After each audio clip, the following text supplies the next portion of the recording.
for the whole 2 hours, hardly at all about the album he was on to promote. So we have him back to be the official co-host for another 2 hours of talk, and this time we will actually talk about your music. Maybe. Maybe. Not if I have anything to do with it. We got Davey Havoc from Black Audio for now, but also AFI, Dream Car Music, Extremist. Am I forgetting any? Let's see. I think there were some others.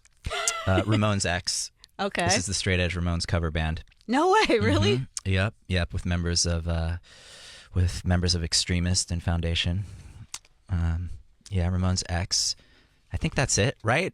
I don't know. I'll have to look up your Wikipedia page later. Who knows? But you have a Black Audio record coming out. We have a Black Audio record coming out. I'm getting this out of the way now. Because I'm just going to go everywhere else. Because your publicist is sitting outside. And yes, I remember already shaking his head at me. Last time you didn't actually even remember what the street date was for the AFI EP. Okay, I know the street date for the Black Audio record because there is a real life impact to that street date. The new Black Audio record comes out March 15th. Is that correct, Lindsay? Yes, okay, it is. And I know this because the tour, much to my dismay, starts the day before. And why dismay? And I like to have the record out before the tour begins so people know the songs. But as is done in modern times, I think there will be a handful of songs that will be in people's ears if they so desire prior to the 14th itself, and then the actual full-length record comes out on the 15th. Well, there is an album, a song we'll play later in the show called "The Vials." That one's out. Yes, that would be wonderful. So let's talk about this. Like I said, actually, one thing I want to talk about the Missing Man EP before, because I forgot to ask you about this before. There was a rumor going around at the time when AFI was teasing that record that you had left the band because of the graphic that sort of had your back turned. I had. You had? Yes. We got a scoop here on Volume West. Very briefly, yeah. I quit for about 35, 45 minutes. Didn't tell anyone. Well, you got a lot on your plate. Wrote a bunch more songs. You got, with all these bands, and we're going to talk also about the book you have coming out and all these things. I can understand why you're like, I'll just clear AFI off my plate. It was a brief hour. It was a brief moment that we parted, but your fans we're better for it. We're stronger for it now. The Behind the Music episode is coming out soon. We are. Yes, it's going to be dark, roller coaster ride, ups and downs.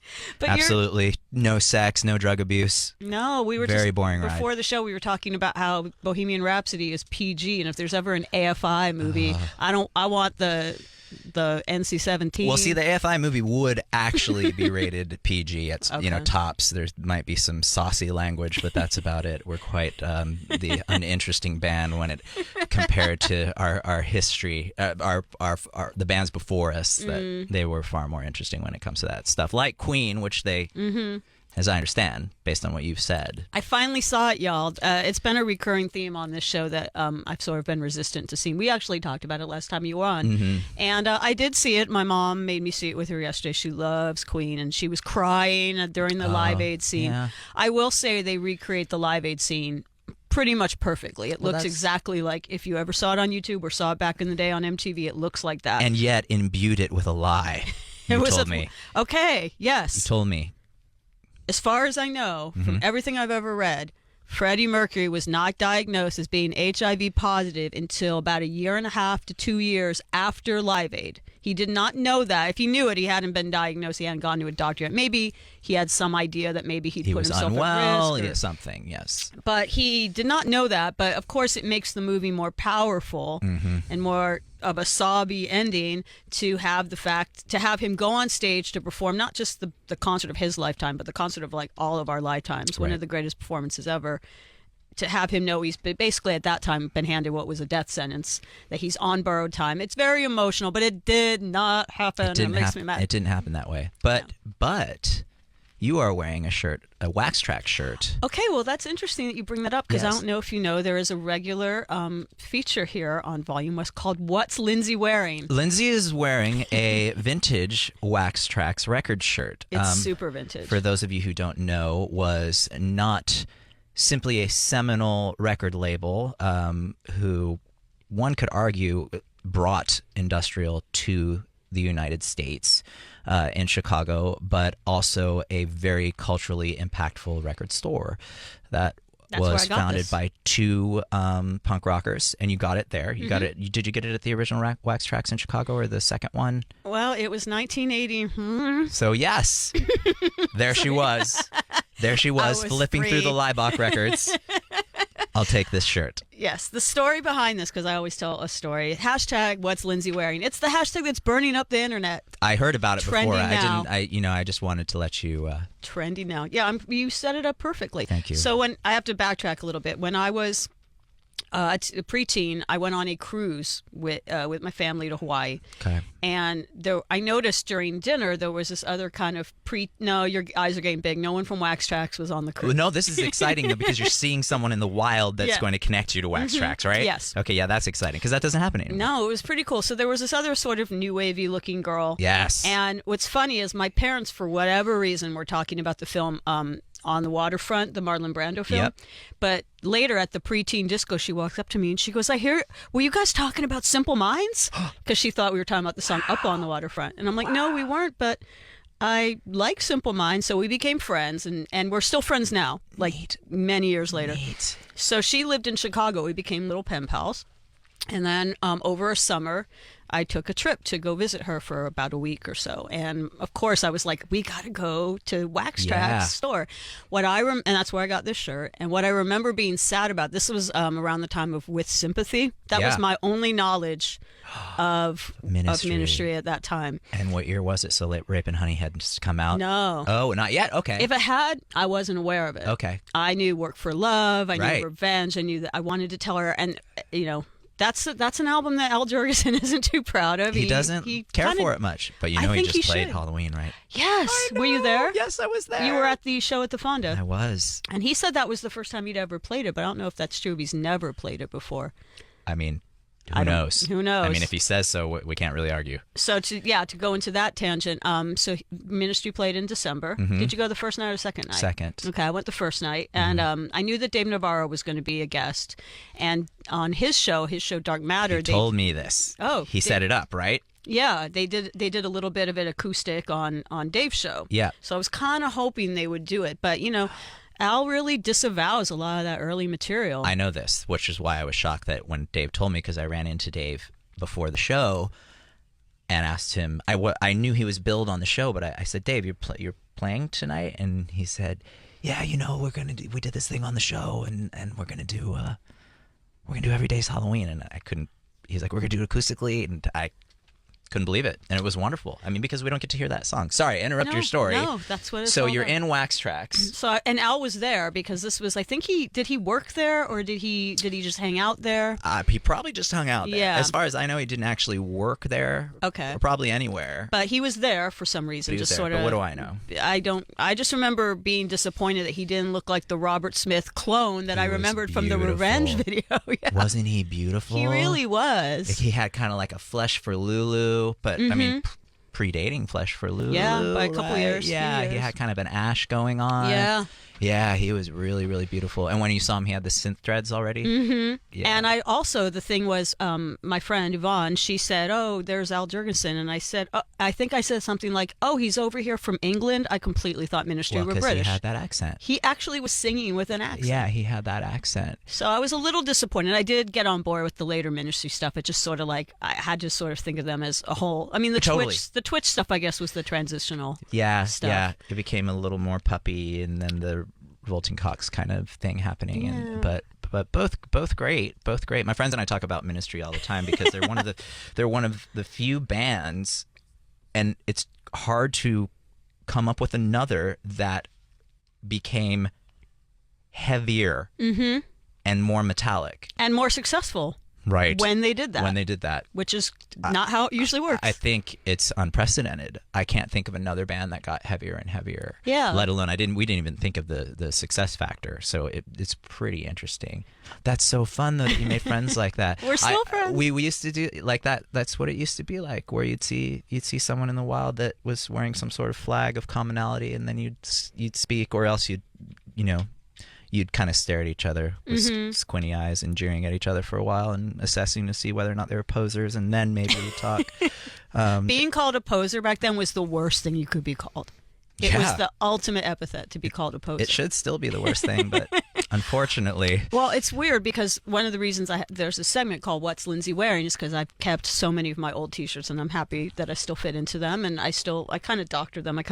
T-shirts in the '80s were really big, so I have to kind of cut them up, and or really small. Yes, or there was no in between. Or very, very small. Yeah, they were strange sizing back then. But see, the thing is, the reason why I have had these T-shirts, bought them at every concert I went to, whatever was that thing. It was sort of how to recognize people in the wild. I became friends with people because they were wearing a T-shirt of an obscure band or whatever. And then it kind of, I don't know when it happened, maybe sometime in the later 90s. Kind of early 90s is when like the people just wear T-shirts the and civilian girls started showing up with Doc Martens, and I couldn't understand what was happening. I can't. I'm like, wait, why are you? I don't. What? You still don't like me, right? What? Okay, cool. I can't understand why someone would wear a T-shirt, which I basically see as a walking billboard and advertisement for like, this is what I like, this is what I'm about. If they don't know or like the band, it's bizarre to me. That's a deep-rooted perception. I've told this story. I've told this story before, but this was my remembrance of when I realized that was a thing. Now that people just wear T-shirts as a fashion thing. Mm-hmm. There used to be in the I'm going to say late '90s TRL era of MTV. Okay. P Diddy or Puffy or whatever he was calling Puff Daddy, whatever he called himself at that time. He had a girl group he put together called Dream. They were sort of a wannabe Destiny's Child kind of band, that kind of sound. Okay. And for some reason, at MTV they were on TRL, and two of the girls were one of them was wearing a T-Rex shirt, and one of them was wearing a New York Dolls shirt. And my instant thought was, oh, these girls are cooler than I realized. I invented this whole narrative in my head. They have a cool publicist. I mean, they have a stylist is what I meant. I have a cool publicist. You do? Yeah, he's out there. And we will eventually start talking about Black Audio. But I mean, this all connects. It all We're talking about Wax Tracks. Bauhaus shirt in the Backstreet Boys video? Yes, and in a Peter Cetera video. Whoa. No, it wasn't Backstreet Boys. It was New Kids on the Block. That same because thing. I remember being outraged at the time and being like, what the hell? That's the same thing. Yes, and they were around the same time. I think Bauhaus probably... New Kids were first, right? New Kids were late 80s. The New Kids, it was 80s. They had the right stuff. They had the right T-shirts. They had the right shirts. They have the right shirts. So I saw these Dream girls, and I thought, okay...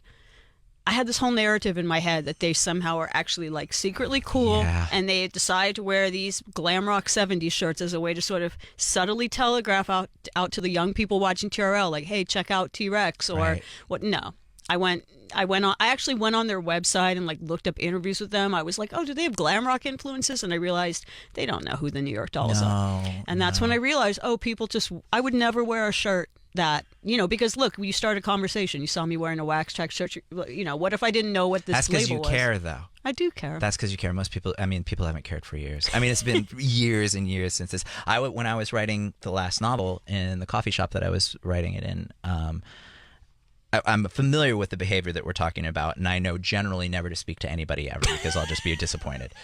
But this girl walks in all 7 feet tall, and I look up, and she's got a Neubauten shirt on. Mm-hmm. And that's an obscure shirt, right? And it's not. There's not cachet to that at this moment. It's not the Unknown Pleasure shirt. It's not a black metal shirt. Mm-hmm.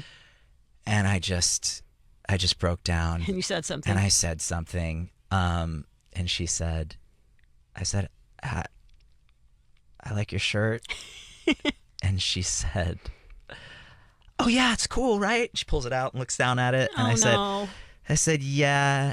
And then she threw the horns in the air and said, horns? The horns. Like metal horns? Correct. She threw the horns in the air and said, it's like a metal band or something, right? And then had the horns in the air, and then the tongue came out. And I did what you just did. Lindsay just put her hands to her head and covered her face. I didn't. I tried not to. I didn't actually move. I was frozen. And but when your faith in humanity was once again lost. When the paralysis waned, I said, "No, it's not." She's like, "Oh, what is it?" And I'm like, "It's not. It's just not that. It's a different type of band." And she said, "Oh, like some guy left it in my house or something." Maybe the guy was cool. I'm sorry, I spoke to you. Probably not. I'm sorry for her that I spoke to her. But she was really nice. Which was cool. Is that a phenomenon with AFI? Like, do people wear your shirts and they don't necessarily know the history of the band? We were never cool enough for that. I beg to differ. No, you have to be right now I think you have to be, it's metal now. It was punk for a second, but now it is actually, for many years now, the shirt to wear is like an Iron Maiden shirt, or Motorhead's been for years, but or black metal, which has been hanging on for a while. Oh my gosh, have we seen the trailer to the Lords of Chaos movie? No, Lindsay? let's talk about it after. Whoa, we got to take a mama. break, but since we were sort of talking about Bohemian Rhapsody, let's talk about a very different movie after the break on Volume West. And yet the same. All right, we'll be right back. Everyone, I will keep it cold and clean. I will keep you here with me. Fall below, get not beneath on the basement, on the basement. Who will burn? Who as burning I catch burning you? My actions as governor of New Jersey have been exactly where I think they need to be. Fighting for things that I believe in, fighting for justice and to protect people. When you're a governor, you're held accountable for everything you do. The American people are not whispering to us, they're screaming to us that it's our job to actually make this government work. Former New Jersey Governor Chris Christie in an exclusive interview with David Webb on SiriusXM. From the governor's mansion to his work with President Trump. Saturday at 5 p.m. East on Patriot 125. Message and data rates may apply. Help! Seriously, I'm too young for hair loss. My hairline keeps creeping back. Receding? I got this bald spot. It's thinning everywhere. I'm gonna have to give up and shave it.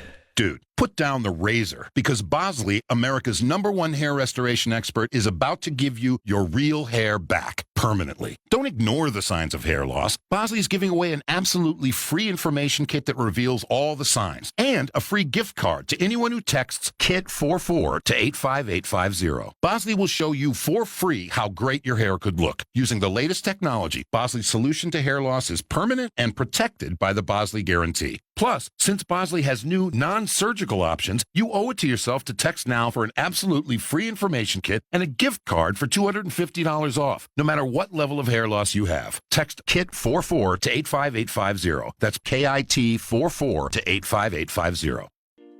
Life is all about choices. Cars, shoes, appliances, pretty much everything you buy. And when it comes to life insurance, SelectQuote offers you a choice of your best prices from up to 10 life insurance companies and over 100 different policies. So you not only get the perfect life insurance for your needs, you'll probably save hundreds of dollars in the bargain. Kevin is 39. He controls his blood pressure with meds, but is in good health. SelectQuote got him a 10-year, $500,000 policy for under $28 a month. SelectQuote. It's all about choices. To see how affordable life insurance can be for you, go to SelectQuote.com or call 1-800-556-8400. That's 1-800-556-8400. 1-800-556-8400. Over 1 million people know we shop, you save. Get full details on the example policy at SelectQuote.com/commercials. Or price could vary depending on your health, issuing company, and other factors. Not available in all states. What it do, is your boy Big Snoop Dogg, music fan, and this is Volume.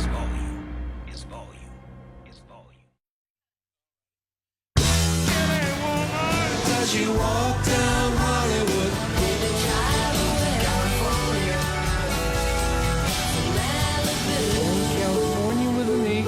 Broadcasting live from SiriusXM studios in Los Angeles, California. This is Volume West with your host, Yahoo music editor, Lindsay Parker.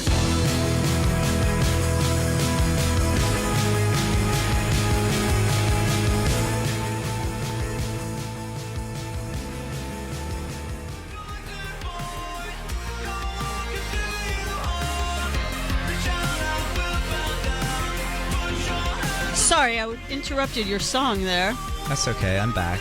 We'll eventually talk about your music. I was going to take your spotlight, Lindsay, but you saw it coming, so you muted me. I was going to bring it back in, but I couldn't. You had me on mute. I wouldn't put you on mute. That was our professional engineer Pierce here who was doing his job. I knew you had it out. When I walked in, I'm like, this guy's got it out for me. We are here with Davey Havoc from Black Audio, AFI, and many other bands and other ventures, and we'll talk about many of those on the show. But I wanted to get on your train of thought. You were talking about a film. Oh, geez. I mean, I have not seen the film. I saw the trailer. Okay. What is it? For the the feature film they made about the book Lords of Chaos, about the black metal community in Norway in the 90s, which included a bunch of horrible behavior and some cool music and murder and whatnot. And my oh my, did they sugar up this film? They sugared it up. They gave it the Bohemian Rhapsody treatment. I know. Again, I haven't seen Bohemian Rhapsody, which is PG-13. Okay, by the way. this looks like Twilight. No. Yes. Is this about like I forget the name, but like Varg and Euronymous and Dead? How can you sugar that up? I know. They just turned it. I don't even is it? There's a kiss. There's is it like a short film? There's like no. I don't. I mean, I'm sure they're gonna. It looks. Oh my god! It looks like. I mean, it's probably got an R rating, so or maybe a PG-13 or something. But,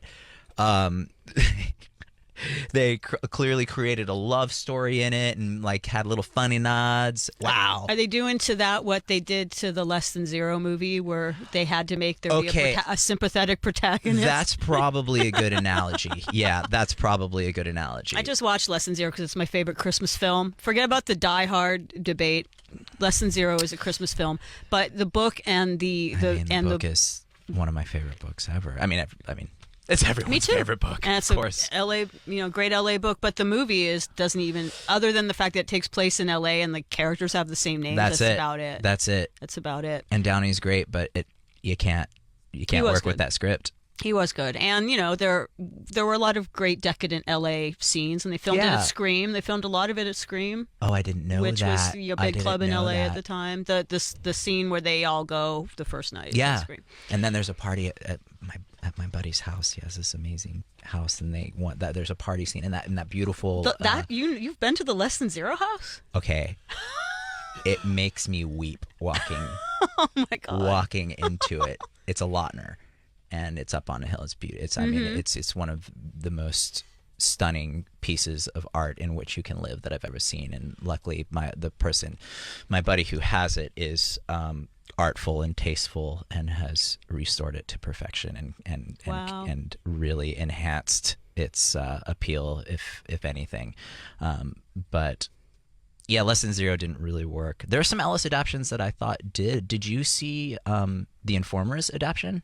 No. Wow, it's really good. And Chris Isaac is in it. Oh, wow. He is fantastic. He's a great actor. He's really great. And I liked Rules of Attraction. I did not see that, but they did a good job. I mean, it's not that's quite Bret as Easton dark. Ellis as well. Actually, American Psycho, that was well done. I think they did well with that too. Yeah. Especially considering how difficult it is to make. That movie. wasn't PG-13 by no means. Yeah. And Christian Bale did great. He did. Since we're talking about sugarcoating movies and we're also talking about books, my favorite rock memoir of all time, because it lives up to its name. I read it in one day because I couldn't believe what I was reading, is The Dirt. The Dirt. By I knew you were Motley going to say The Dirt. Yeah. Well, that's coming out as a Netflix movie on March 22nd, and they better not mess this up and sugarcoat that. Oh, that's right. It's a feature, right? Yeah, I think they're probably going to do Netflix because of the fact if you're doing the Motley Crue Dirt justice as a film, it will be NC-17, scratch and sniff, disgusting. Yeah. I was talking out loud to the book within the first chapter. The first chapter starts, it's not really spoiling it, when they were living above, I believe, the whiskey. Yeah. And they would run out of toilet paper and just like wipe their butts with socks or coffee filters or whatever they had around, and then throw them on the ground. Oh, I definitely blocked that part out. The description of the squalor in which these guys lived before they were famous. If it was a scratch and sniff book, I would have completely passed out from the vapors. I was passing out. You just recalling that. I just hope they don't mess. I just hope they don't mess. I it hope up. they don't too. Well, I really hope they don't too. That story is great. And then you remember the story that they started touring so soon and at such a grand level that they didn't have time to move out, and huge checks were just showing up to the apartment. Really? Yeah, that's in the book as well.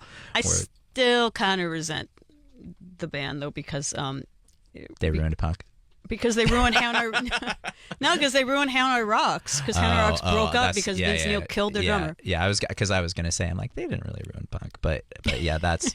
I feel bad talking about. I mean, as you read the book, Vince is not seemingly has not recovered from that himself. Yeah, I mean, I guess I shouldn't be me. I just, Hanoi Rocks are one of my favorite bands, and they Hanoi Rocks were great. There's actually a really interesting article that ran, I think, last year in the LA Weekly that was saying that Hanoi Rocks were responsible for the Sunset Strip of the mid '80s. That basically all of those bands, For Better or Worse, Poison, all those bands, Guns N' Roses, all owe a debt to Hanoi Rocks. I mean, that makes sense. And the Dolls. Yeah. And the Dolls and Sweet and Slade. As the girl from Dream who wore the New York Dolls t-shirt knows. Right. And T-Rex.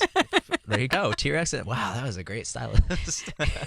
Well, since we're talking about books. You know what? I met a very young girl at Girl Cult, which I was talking about before, which is, a really great festival and that my friend Lexi does. And she had a Mark Bolan pin on. And I was shocked, and I was so shocked that it was so in great proximity that I immediately said something reflexively, and she knew who Mark Bolan was and loved T-Rex. How you like that? But she's so there's cool. a flip side of the coin. She isn't some random person that you... No, not Lexi.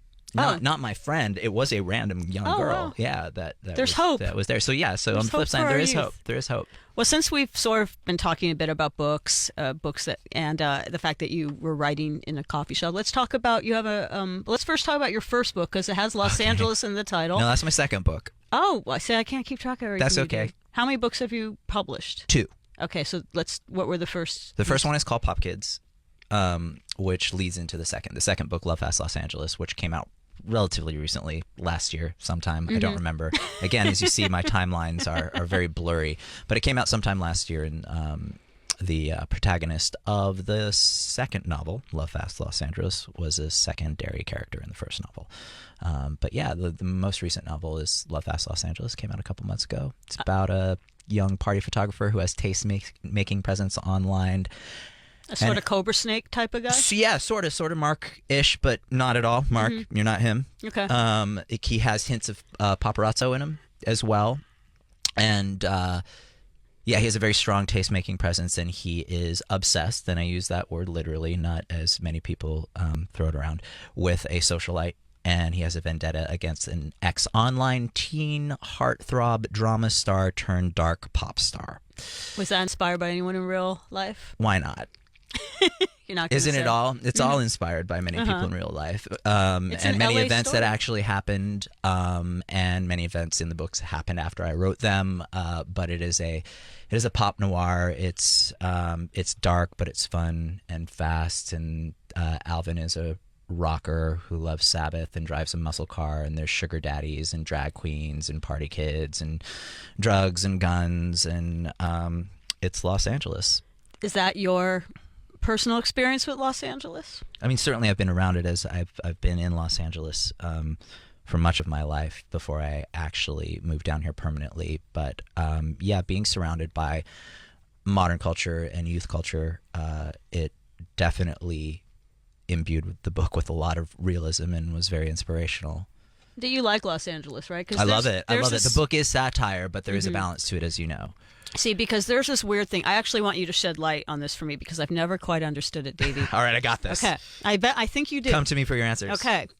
There's this very weird one-sided rivalry between San Francisco and LA, or Northern California and Southern California. Yes. Everyone in Southern California has no problem with LA and San Francisco and thinks it's great. Yep. But the people, I've witnessed this firsthand. Where does that come from that the people in Northern California have this grudge against Southern California, against LA in particular? Venomous. I think it's a direct reaction to the cult of celebrity that is embraced down here, and even before the pervasiveness of social media, elevated a vapidness worldwide, and I think the Bay Area, being the other California city, in order to distinguish themselves from that culture, lashes out against Los Angeles and pointing to that being the only perception of Los Angeles.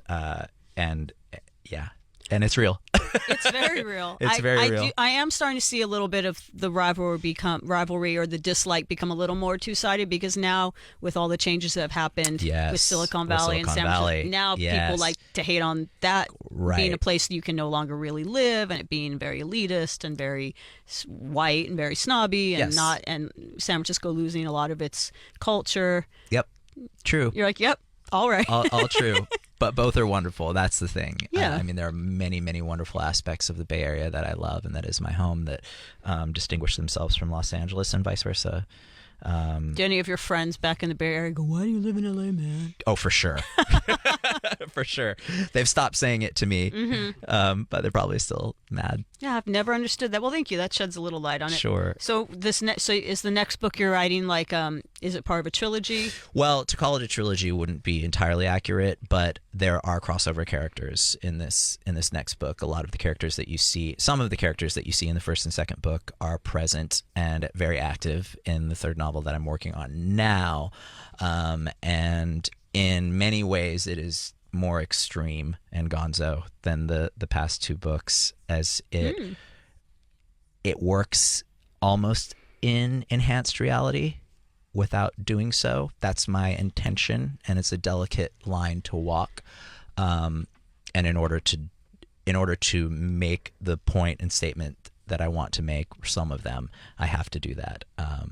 But I'm working.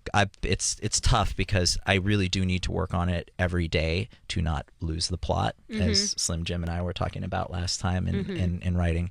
And I have been working on it very diligently since Christmas, because when the holiday season happened, the music industry stopped for a little bit, so I had more time to go back to it and work on it. And I've been working on it virtually every day, but I was, songwriting so much yesterday that I didn't have a chance to work on it yesterday, and then I have more to do tonight, but I will look at the book if even for a couple hours tonight. And you do this in a coffee shop? Like Not any longer, no. Okay. At the time, I was living with my friend up in this castle up above the Chateau Marmont, where actually in the room that I was living in, Jade and I wrote and recorded the Extremist record. We wrote the Burials record.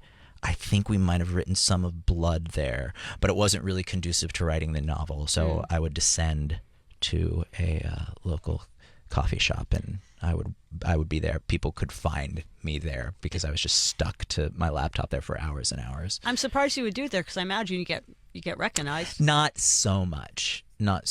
Every once in a while, someone would touch my back, and I'd freeze and just terrified to see who was touching me, and sometimes it would be okay. Well, see, I actually want to ask for some of your advice, because I'm writing a book right now. Whoa. It's not a novel. I'm co-writing someone's memoir. I've talked about it. It's not a secret. Do you know who the GTOs are? The band Pamela DeBar was in? No, tell me. So you know who Pamela DeBar is? I don't think so. She wrote I'm With the Band. She's like the world's most famous groupie. That's embarrassing. I didn't know the world's most famous groupie. It's okay. Clearly, I wasn't invited. Her ex-husband, Michael DeBar, sometimes co-hosts the show. It was like a... I know El DeBarge. I would read that memoir too, but Same. that's not the one I'm working. Same. Is that did El DeBarge do the soundtrack to? Did he do Who Is Johnny? There she goes and knows I'm lying when she said. You know what that is, right? Short Circuit. Come on, Johnny Five. I don't robots. know if that was El DeBarge. Remember when we had robots? Yes. Instead of robot phones. That was a very ahead of its time film. I'm so sad all the time. It sucks. Anyway, Frank Zappa had this girl group that he created called the GTOs, and all of the girls were they were called groupies. I would say they were more muses, or if the term had existed, then they were like influencers. Like they were girls in the scene. Oh yeah. Some of them, dated or slept with guys, sure. But they just kind of hung out, were best friends with everybody. Groupie's unfair. I don't like that term. I don't like that term either. It was unfair. It was only cast upon women. I think it has negative connotations. It diminishes things. Just because a girl wants to do it with a bunch of guys in a band, that's awesome.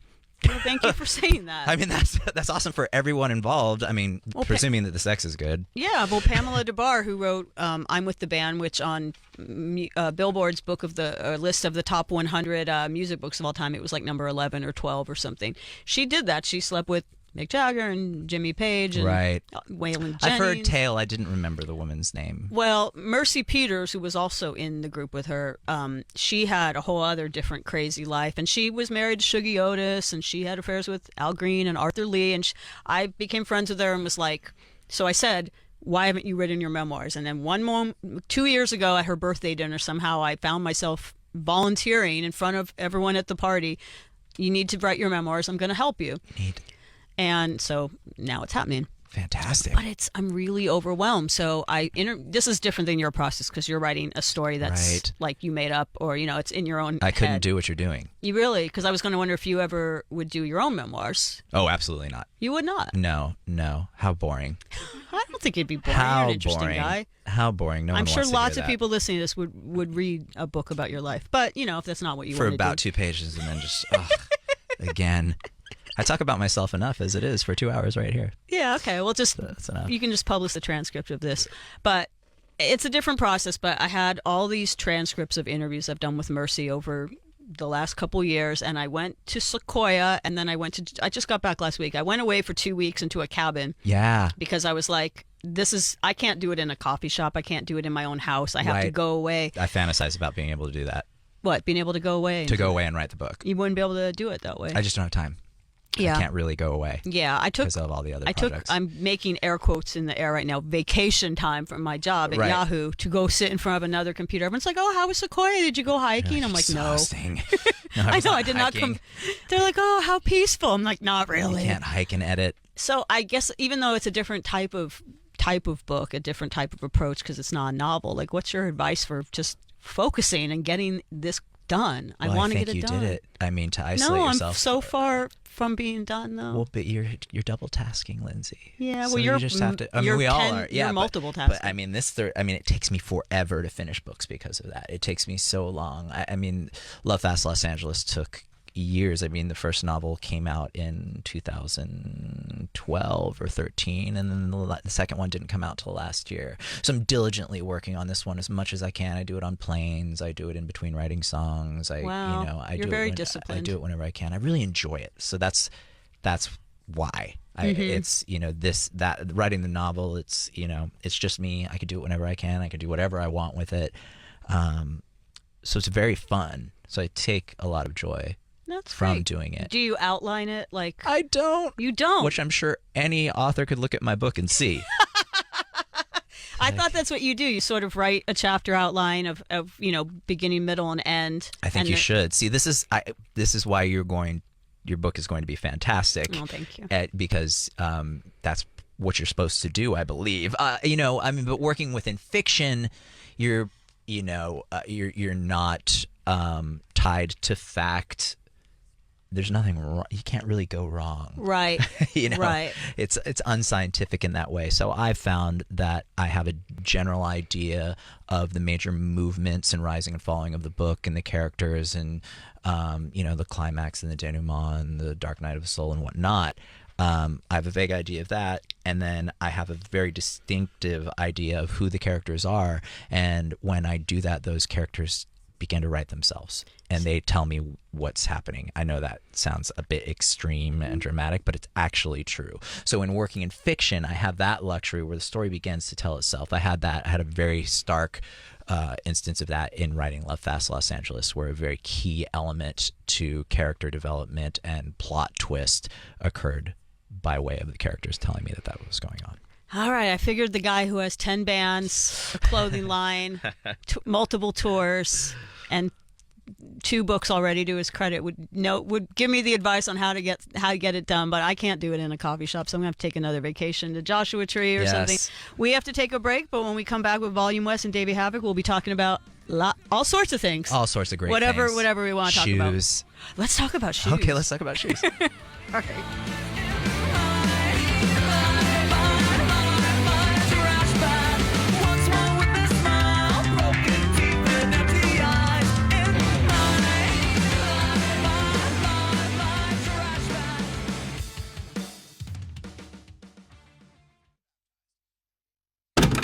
Hey, paying tribute to the greatest moments in music. This is a volume playback.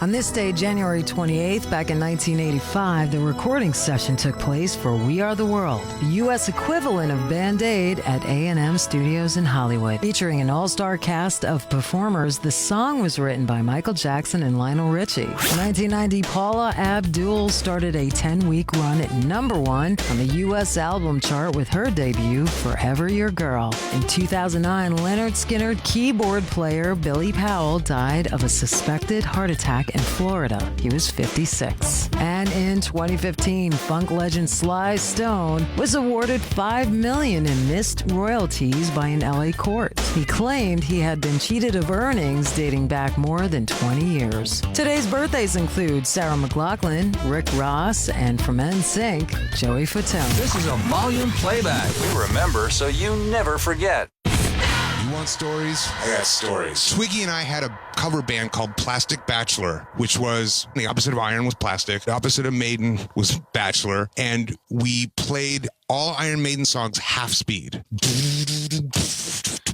And it's the heaviest. It might be pretty cool, it's actually. Fucking awesome. But it was fucking awesome, dirgiest, ugliest, grimiest, darkest shit. I'm Dave Navarro, and you're checking out Volume, your liner notes to the world of music. Valentine's Day is just around the corner. This year, give that special someone something really personal, something that really stands out. Let CanvasWorld.com turn a favorite photo into a museum-quality custom canvas at the size of your choice. They use a state-of-the-art, environmentally friendly process to produce canvas prints that are higher quality than ever available before. Their prices are great, and their work is guaranteed for life. CanvasWorld.com makes it easy. Just upload your photo, choose a size, and you're done. They'll even retouch your photo absolutely free. Place your order at CanvasWorld.com today and save 35%, plus get free shipping when you enter promo code RADIO at checkout. This Valentine's Day, get them a custom photo canvas, a gift they'll cherish forever. And now, save 35% and get free shipping when you enter promo code RADIO at checkout. CanvasWorld.com, where photos become art. He's got a degree in art history. He's got experience waiting tables.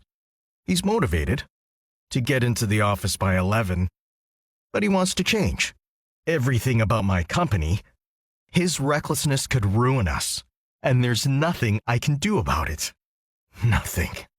He's my partner's son, and since my partner passed away, he's my new business partner. I wish we'd had a plan for this. If you run a business with partners, you absolutely must have simple tools in place to handle the unexpected death of one of the partners. It's not hard nor expensive, so don't not do it. Start at PartnerShield.com. Take a free 8-question partner assessment, download our free guide, and avoid that unwanted business partner. Go to PartnerShield.com and get essentials in place now so that big day of regret never comes. PartnerShield.com. Hey everybody, we're Tegan and Sarah. A little bit closer. And you are listening to Volume, SiriusXM 106.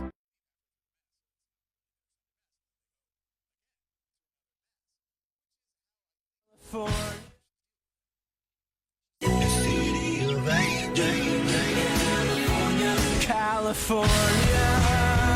She's in love with California. No one knows LA like she does. Coming at you live from SiriusXM Studios in Los Angeles, California. This is Volume West with Lindsay Parker. Hey, welcome back to Volume West. I'm Lindsay Parker. I'm here with Davey Havoc, author, musician, wearer of many hats and shoes. I don't wear hats. You don't wear hats? No, I'm not a hat. That's not my accessory of choice. What is your accessory of choice? You know, I don't accessorize too heavily. If it's cold, I'll wear a scarf. Mm-hmm. I really like my wallet. That is a that nice no wallet. one can see. I can vouch for the fact that it is a nice wallet. Yeah, thank you. It hangs from me like an accessory. Not that the wallet isn't an accessory, but a visual flourish. Don't you design clothes too, like a vegan clothing line or something? Danny, who is the Black Candy publisher. He and I do a T-shirt line. Oh, okay. And we have done several in the past. Danny is a grown-up and has children and is a scientist. Oh, wow. Yes, he's a physicist at the Berkeley Labs. So with just the two of us doing it for fun and him essentially doing everything, it's kind of slow going. But we did do that, and it was really fun. You got a lot going on. Since we were talking about books before the break, I wanted to stay on that topic for a minute. And thank you for listening to me during the break talk about how writing the book Permanent Damage, the story of Mercy Peters, is going to be permanently damaging. Permanently damaging to me. What are some of, since you write novels, who are some of the writers, or particularly any rock books that inspire you? Oh, okay. Well, those are two separate questions. Either or. I mean, some of my favorite novelists are Ellis. Love Ellis. And a buddy of mine, James McGinnis Jr., his work is so great. He's written 2 fantastic novels. His father was a journalist. I love his work. And then I love Cormac McCarthy. And then going back, of course, I love the French authors, Sartre and Camus, which Robert Smith taught me. Yes. Oh my God, that is totally how I know that. And Genet, which David Bowie taught me. There's a lot. I learned of that Wuthering history. Heights from Kate Bush. You're right. See? Exactly. Music can be educational. Exactly. Kids. And then when it comes to nonfiction, music oriented books. Just Kids is one of the best books I've ever read in my life. I was about to say that's high up there for me. It is Patty's memoir of her relationship with Mapplethorpe, and it is beautiful. It's beautiful. It's so romantic.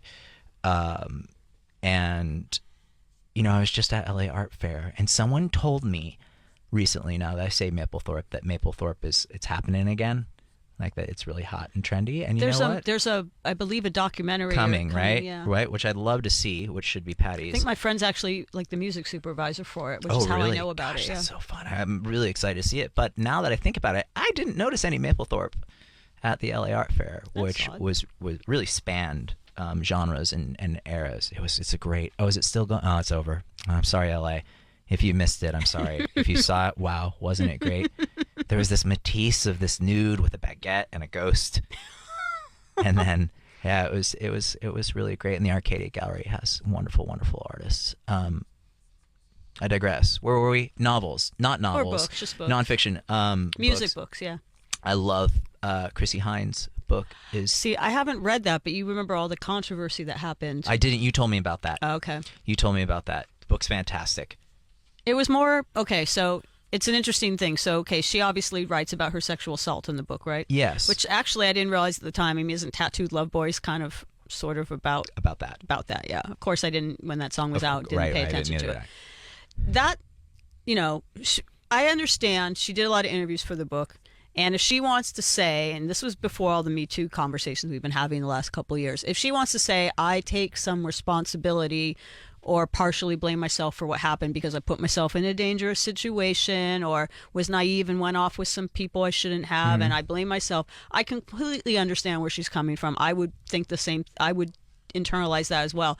She has said some stuff that, and perhaps it was taken out of context, some stuff like women should wear flats so they can run away from guys faster. She said some stuff. Probably being cheeky, and there was some stuff that sounded victim blaming. And considering that she's such a feminist icon, I still consider her one, and a hero to so many women. Some of the comments, they really just went crazy. This was not that long after the whole Kim Fowley, Jackie Fox thing that happened. Yeah. And but she didn't back down from the comments. She did a couple other interviews after that, and people would be like, "Oh, do you want to?" apologize or elaborate or explain. She was like, nope. No, good for her. I mean, she's such a strong, intelligent woman. Yeah. And she knows her experience. Right. And in that experience, I have no commentary on it. Yeah, of course. It's your experience as a woman. I can't even imagine. I can't fathom that as a man, what that would be like. Right. So, I mean, if women want to deride her for that, then, but I can't even imagine. I mean, I've read the book. And it's fantastic. I should pick it up. And it's fantastic, and it doesn't minimize the experience. So, yeah, I mean that book is really fantastic.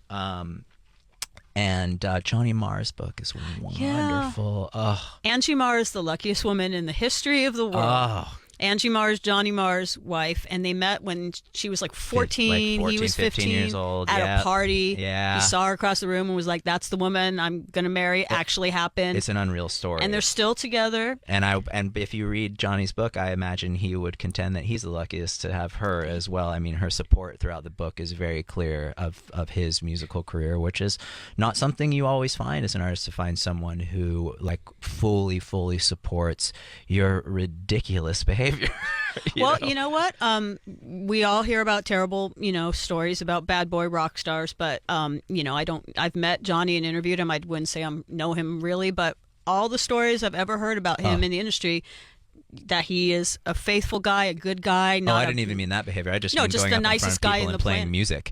Oh, musically, that's the but ridiculous behavior. when I say that Angie is the luckiest woman in the world, not only did she get to marry Johnny Marr and have this very happy marriage that's lasted 40 years or so, but by all accounts, it's he's been a wonderful husband, a wonderful father. There's no bad stories you hear about him being a so jerk. Lovely. Have you've met him? I've interviewed him a couple Isn't he times. Wonderful? Yeah, he's fantastic. Yeah, and he is someone that, like you, does a lot of different things. He could have reunited the Smiths if he wanted to, or just kind of rode that train forever. Instead, he played with Chrissie Hynde. He played with he was in Electronic. He was in the Cribs.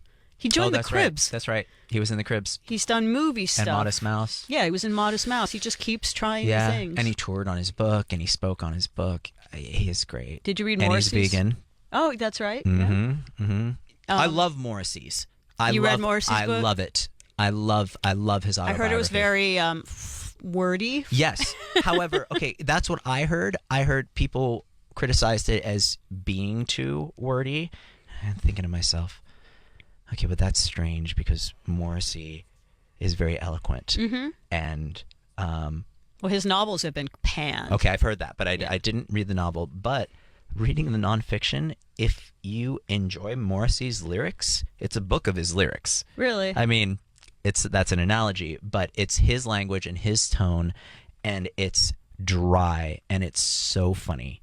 Okay. And scathing, and I would imagine so. I would hope so. And just embodies Morrissey. Like, if you dislike Morrissey, you couldn't hate this book more. Oh.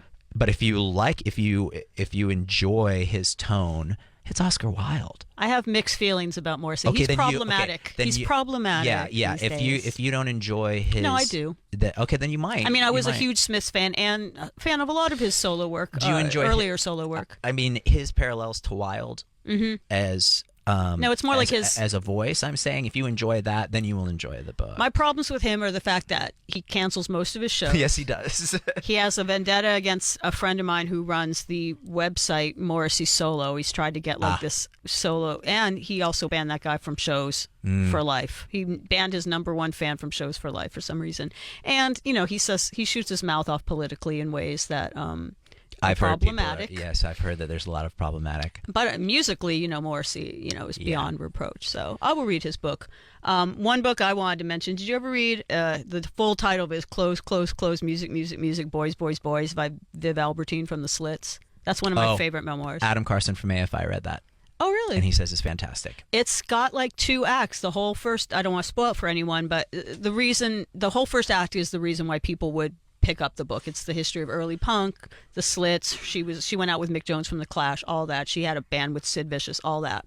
But then there's a whole second act of her middle age, which after she quit punk to become what she thought she wanted, which was to be a wife and mom, and was unhappy. Yeah. And that is actually the more interesting stuff. That is interesting. And that's all I'll great. say. Because it's definitely a great feminist story. I'll read the Chrissie Hynde book, though. So we need to wrap up soon, but we're already like halfway through the show. Oh, I got it. It's really great to talk to you. There's so many things Put me back in, Lindsay. We got another hour. Are you ready? So we will be back with hour 2 of Volume West. We'll talk books. We may talk shoes. We can talk shoes. We'll talk black audio at some point. We can talk paintings. We could talk black audio. We could talk about all sorts of things. All right. I'll just talk forever. Sounds good. We'll be back. Oh, I could talk hair for the next hour. I know this. Oh, look. I know this. What? The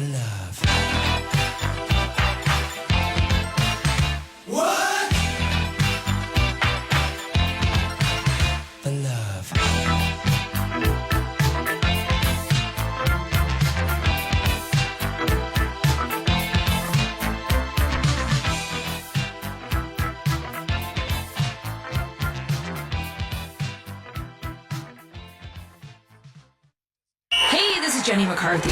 I was asked to tell you about my show on SiriusXM using football terms because I'm going to be broadcasting from Radio Row at Super Bowl 53. There's no out of bounds for me or my guests every day on my show. It's an all-out blitz of entertainment, enlightenment, and fun. But I will say that I have a different definition of split end than football players do. We've got celebrity interviews, we take your calls, and I just want to have a good time. Tune in to the Jenny McCarthy Show live from Super Bowl 53 Radio Row in Atlanta. Friday, 10 a.m. Eastern, 7 a.m. Pacific. SiriusXM Stars 109. If you owe back taxes to the IRS, this is an important message. The IRS doesn't mess around. If they want your money, they'll take it. They can take your paychecks, bank accounts, even your home or business. Don't take on the IRS alone. Call the professionals at Optima Tax Relief. They're experts in the Fresh Start Initiative, a powerful IRS program that could save you thousands if you qualify. One call helps start the process to stop the demand letters, stop aggressive collection actions, and stop the IRS from targeting you. It's important to act now while you still have options.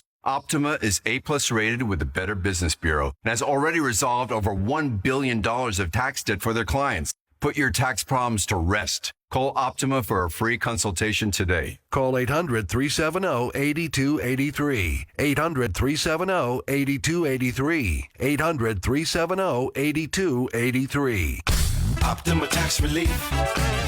Some restrictions apply. For complete details, please visit OptimaTaxRelief.com. This is Gene Simmons, and you've tuned in to the only station that offers you talk that rocks. This is Volume, SiriusXM 106. Ooh, hey, thanks for driving, Jimmy. Hey, no problem. Hop in. The guys are probably already at the restaurant. Ooh, wait, let me run back up to my office. I'm expecting an important fax. A fax? Oh, yeah, that makes sense. This being 2019 and all. Should we stop at your house next? You know, just in case someone tries to reach you on your rotary phone? A lot of my clients send me contracts by fax. eFax lets you fax by email, right? You know what email is, don't you? With eFax, you can ditch your fax machine forever. Fax anywhere, anytime, by email, even from your phone. All right, go check your fax machine. While you're up there, I'll sign you up for a free trial at eFax's website. Oh, forgive me. Websites are pages on the internet. Yeah, I'm not even listening anymore. Be right back. Hey, bring us back an audio cassette for the drive, okay? Still not listening. Try eFax for free at efaxradio.com. It's a special site for SiriusXM listeners. That's efaxradio.com. Be there when arena rock gods Kiss bring their explosive stage show to LA's Sunset Strip for the first time ever. See Kiss at the iconic Whiskey A Go Go. This is like the smallest crowd we played for an intimate SiriusXM subscriber concert. Go to SiriusXM.com/Kiss before February 4th for official rules and to enter to win. No additional purchase necessary. And get ready for Kiss Army Radio coming in February exclusively on SiriusXM. Delivering the news you need to know. This is a Volume News Brief on SiriusXM 106. Ozzy Osbourne has been forced to postpone the start of the European leg of his No More Tours 2 tour alongside Judas Priest. It was originally set to launch this Wednesday in Dublin, Ireland, but will now kick off on February 7th in Glasgow, Scotland, due to Ozzy currently being sick with the flu. Rami Malek has received another accolade for his portrayal of Freddie Mercury in the Queen biopic Bohemian Rhapsody, picking up the award for Outstanding Performance by a Male Actor in a Leading Role at Sunday night's Screen Actors Guild Awards. And Halsey has been tapped for the February 9th episode of Saturday Night Live. The pop star will attempt the double feat of musical guest and host. This will be her second time as musical guest, having previously done an episode in January of last year, but her first as host. She is currently working on finishing her third full-length album. Your source for breaking news from the world of music. This is Volume, SiriusXM 106. We could live beside the ocean.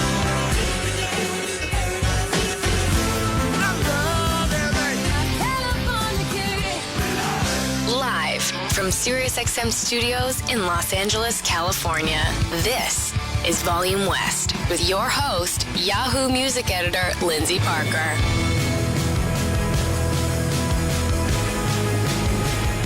Hey, welcome back to Volume West, Hour 2. Hour 1 flew by because I have my special guest co-host with the most, Davey Havoc, who's ostensibly here to promote a new Black Audio album. I really love the record. I love what I've heard of it so far. I need to hear more. I believe Jade feels the same as well. So you and Jade sort of I mean, before you were in AFI together and obviously Black Audio, didn't you have like some kind of rivalry going on? Jade and I? Yeah. Absolutely not. I thought that. Whoa, do tell. Go on. I thought that you were in rival bands in the scene, in the Northern California scene. We were. See, here I am starting rumors. I know what you're talking about. So it's quite the opposite. Oh. So Jade was in a band called Loose Change that was the flip side of the first AFI 7-inch. Oh, wow. So you were actually the opposite of rivals. Yeah, we were co-workers.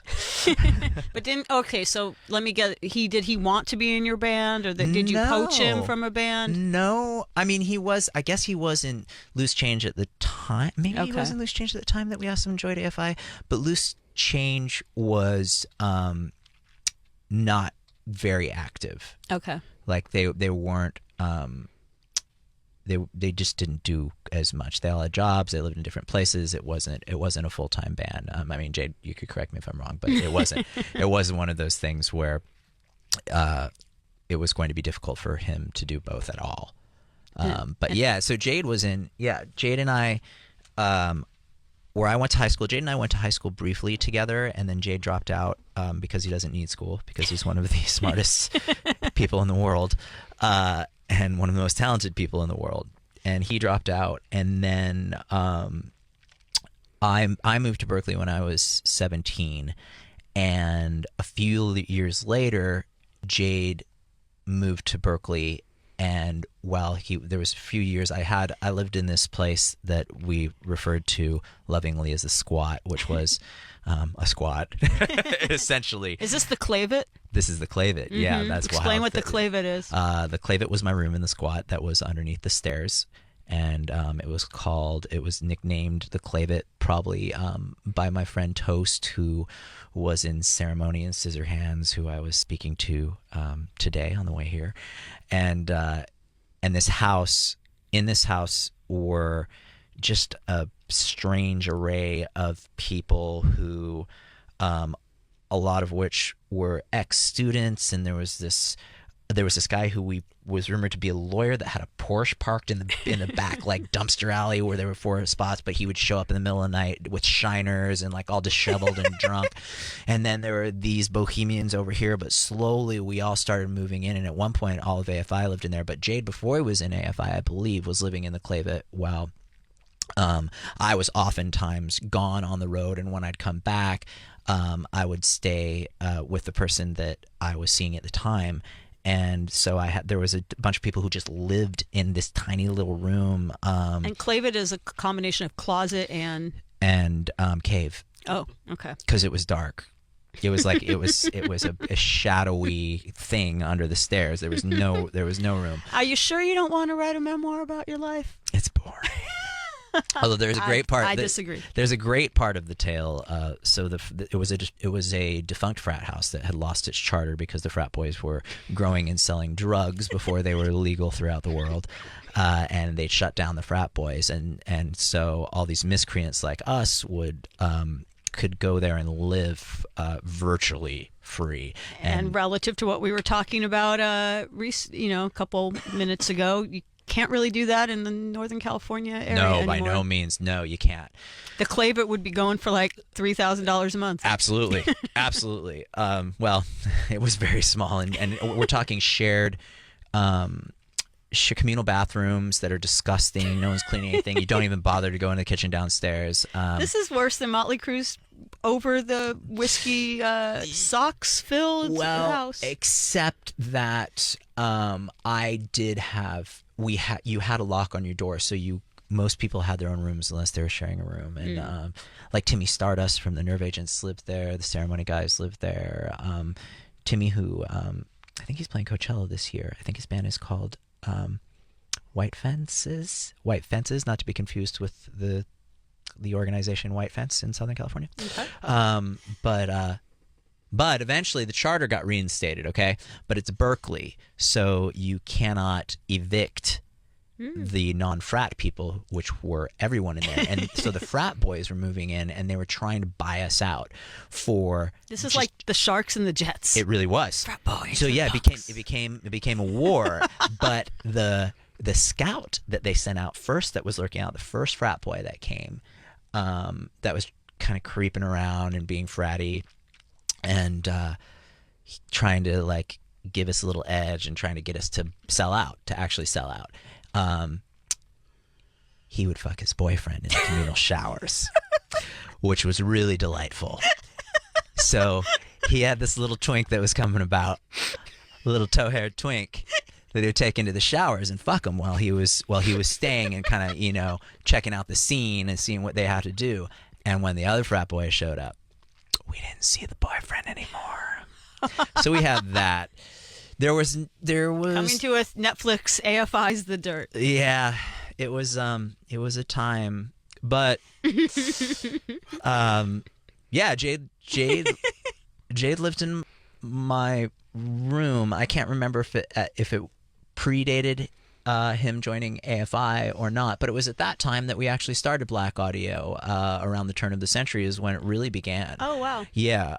Didn't realize it went that far back. It did. Yeah, we started in the early 2000s, and he started writing, and there were some very primitive Black Audio songs that he and I made together back then that just never got released. And then the actual record and the first music that people heard wasn't until 2007, because it was shortly after the inception of Black Audio that AFI garnered mainstream attention, and then the demands for AFI were so much that we couldn't work on Black Audio in the way we wanted to. Side note, that whole career path with AFI is not how things tend to work anymore either. No, not or even at back all. then didn't really to be around for almost 10 years. Yeah, and then having mainstream success. It's pretty strange. I think about it often, obviously.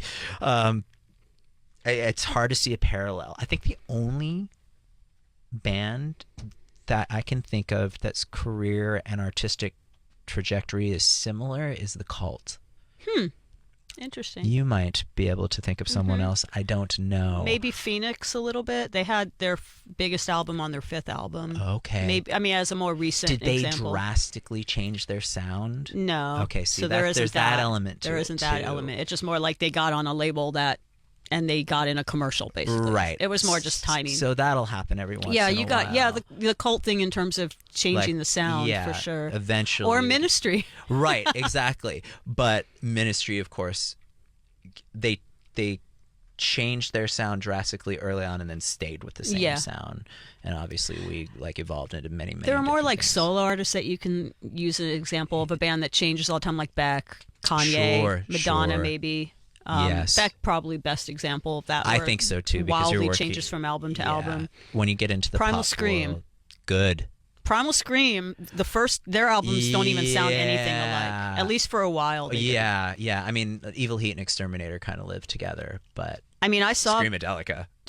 Before Screamadelica, I went out to London, and in '89 is the first time I went, and I saw Primal Scream at Dingwalls. I went only because I'd read that someone from Jesus and Mary Chain was in the band. True.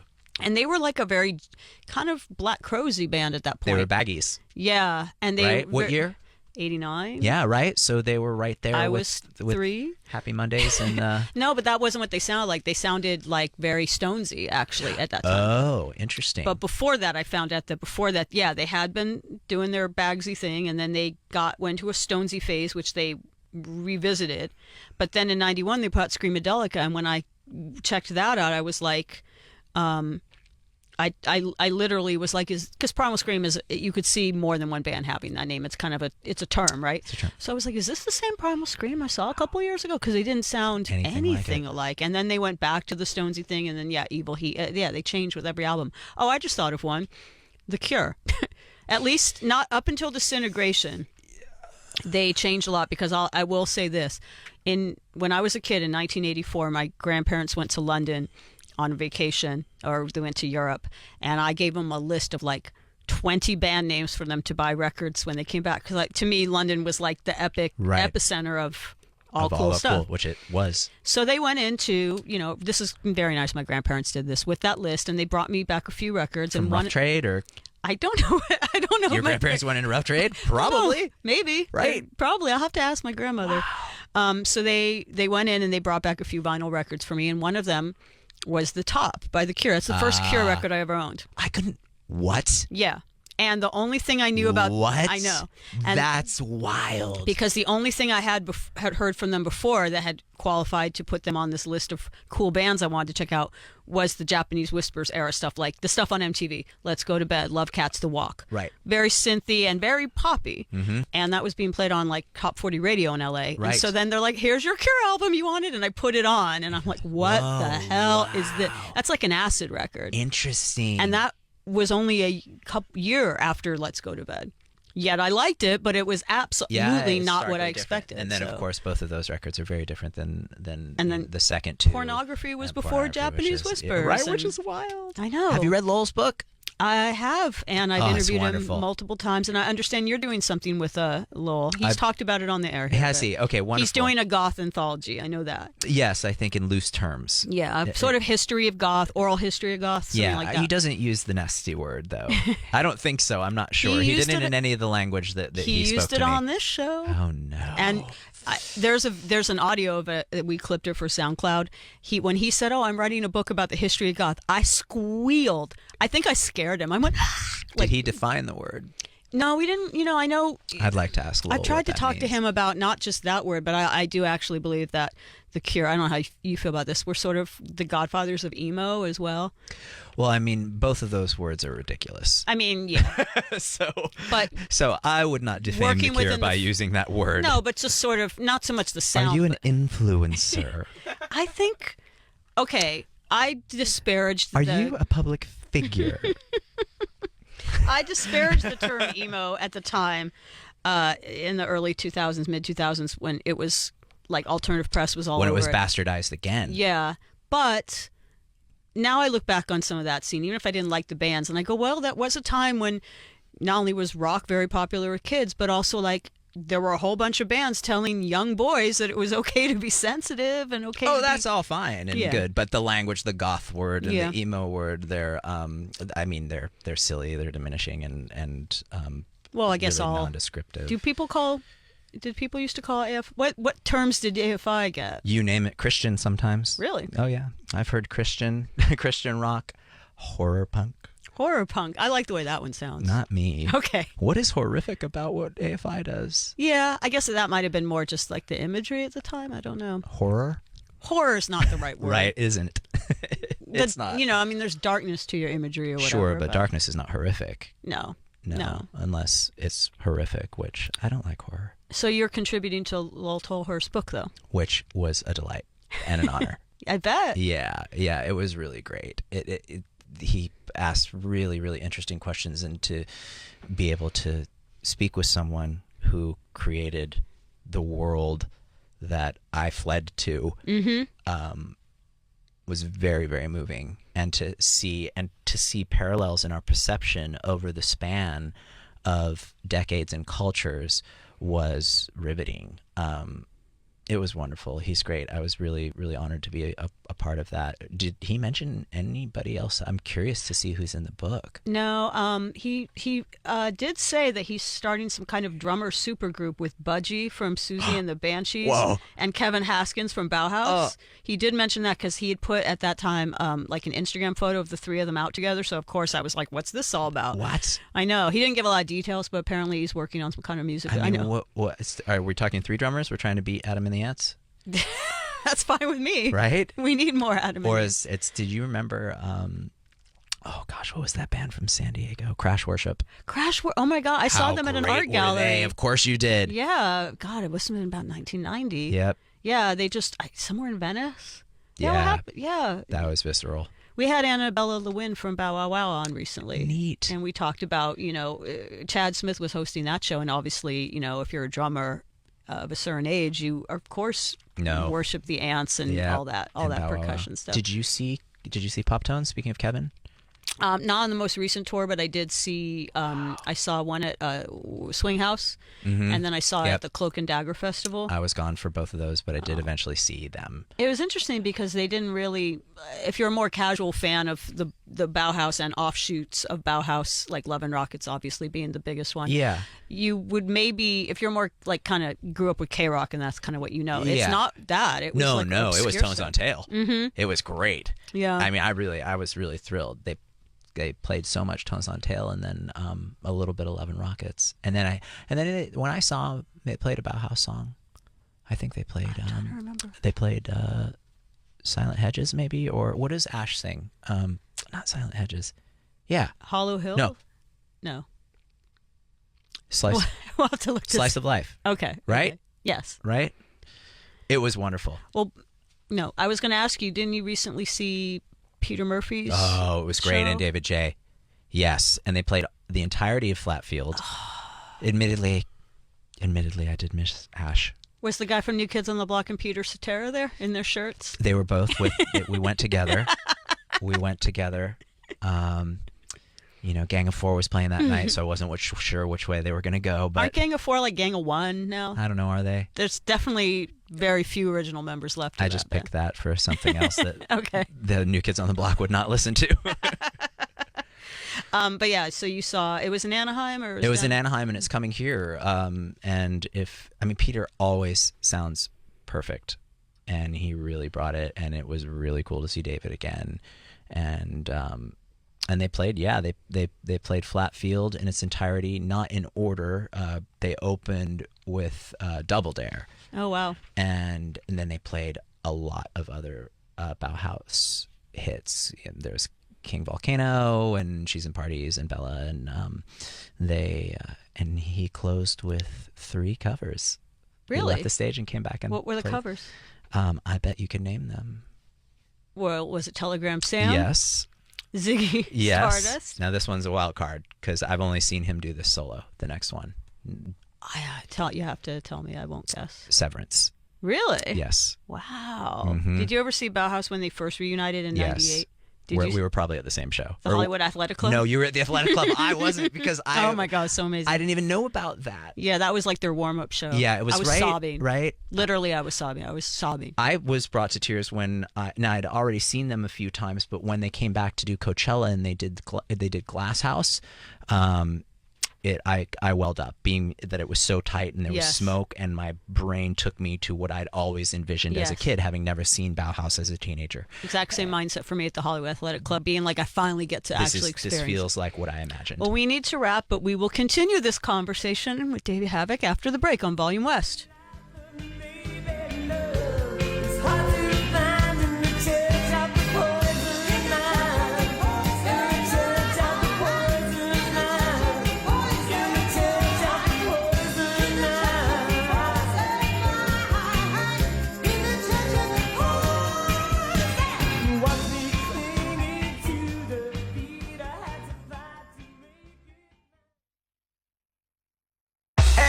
It's me, Kevin Hart. SiriusXM went and gave me my own channel. Stand-up, interview shows, sketches, and live programs. Laugh Out Loud Radio. Join host Kevin Hart as he broadcasts live from the Super Bowl in Atlanta. I promise you, I'm even funnier on the radio. Straight from the heart, live with Kevin Hart. Friday, 11 a.m. East, 8 a.m. West. We're going to the Super Bowl. Make it do what it do. Kevin Hart's Laugh Out Loud Radio on SiriusXM Channel 96. And listen on the SiriusXM app. Message and data rates may apply. Individual results. Make it do what it do. Kevin Hart's Laugh Out Loud Radio on SiriusXM Channel 96. And listen on the SiriusXM app. Message and data rates may apply. Individual results may vary. See website for details. But hey, I'm buying a huge flat screen TV so I can finally see it without my glasses. Why not just get LASIK at the LASIK Vision Institute? That's what I'm doing. My glasses and contacts are a pain. I'd love to finally get rid of these, but who can afford LASIK? You can. Because the LASIK Vision Institute is offering dramatically low prices and an absolutely free consultation. Just text CLEAR22 to 350350. The LASIK Vision Institute has already performed over 1 million procedures. They use the latest FDA-approved LASIK technology that helps the majority of patients achieve 20/20 vision for a fraction of what others charge. Better vision, better value. The LASIK Vision Institute. Make this the year you finally get LASIK. For a free consultation plus an extra 20% discount, text CLEAR22 to 350350. You'll see for free if LASIK is right for you. That's CLEAR22 to 350350. Dr. Gladden is a paid endorser. These statements have not been evaluated by the Food and Drug Administration. This product is not intended to diagnose, treat, cure, or prevent any disease. I'm here with Dr. Jeff Gladden, cardiologist, life extension expert, and co-host of the podcast Living Beyond 120, to talk about blood pressure health. Dr. Gladden, is there a real benefit to drug-free blood pressure support? Well, medication has its place, but I recommend that patients be proactive, especially with blood pressure. To help maintain healthy blood pressure without drugs or their side effects, there are natural options, like the daily supplement called BPH, Blood Pressure Health. BPH Blood Pressure Health was formulated using Nobel Prize-winning science shown to support blood pressure by improving arterial elasticity. The natural nitrate-based formula can help your body maintain blood pressure in a healthy range. If your doctor has talked to you about maintaining a healthy blood pressure, pull into a Walgreens now and look for BPH, Blood Pressure Health. It's near the blood pressure monitors. That's BPH, Blood Pressure Health. Hey, I'm John Baptiste, and you're listening to Volume SiriusXM 106.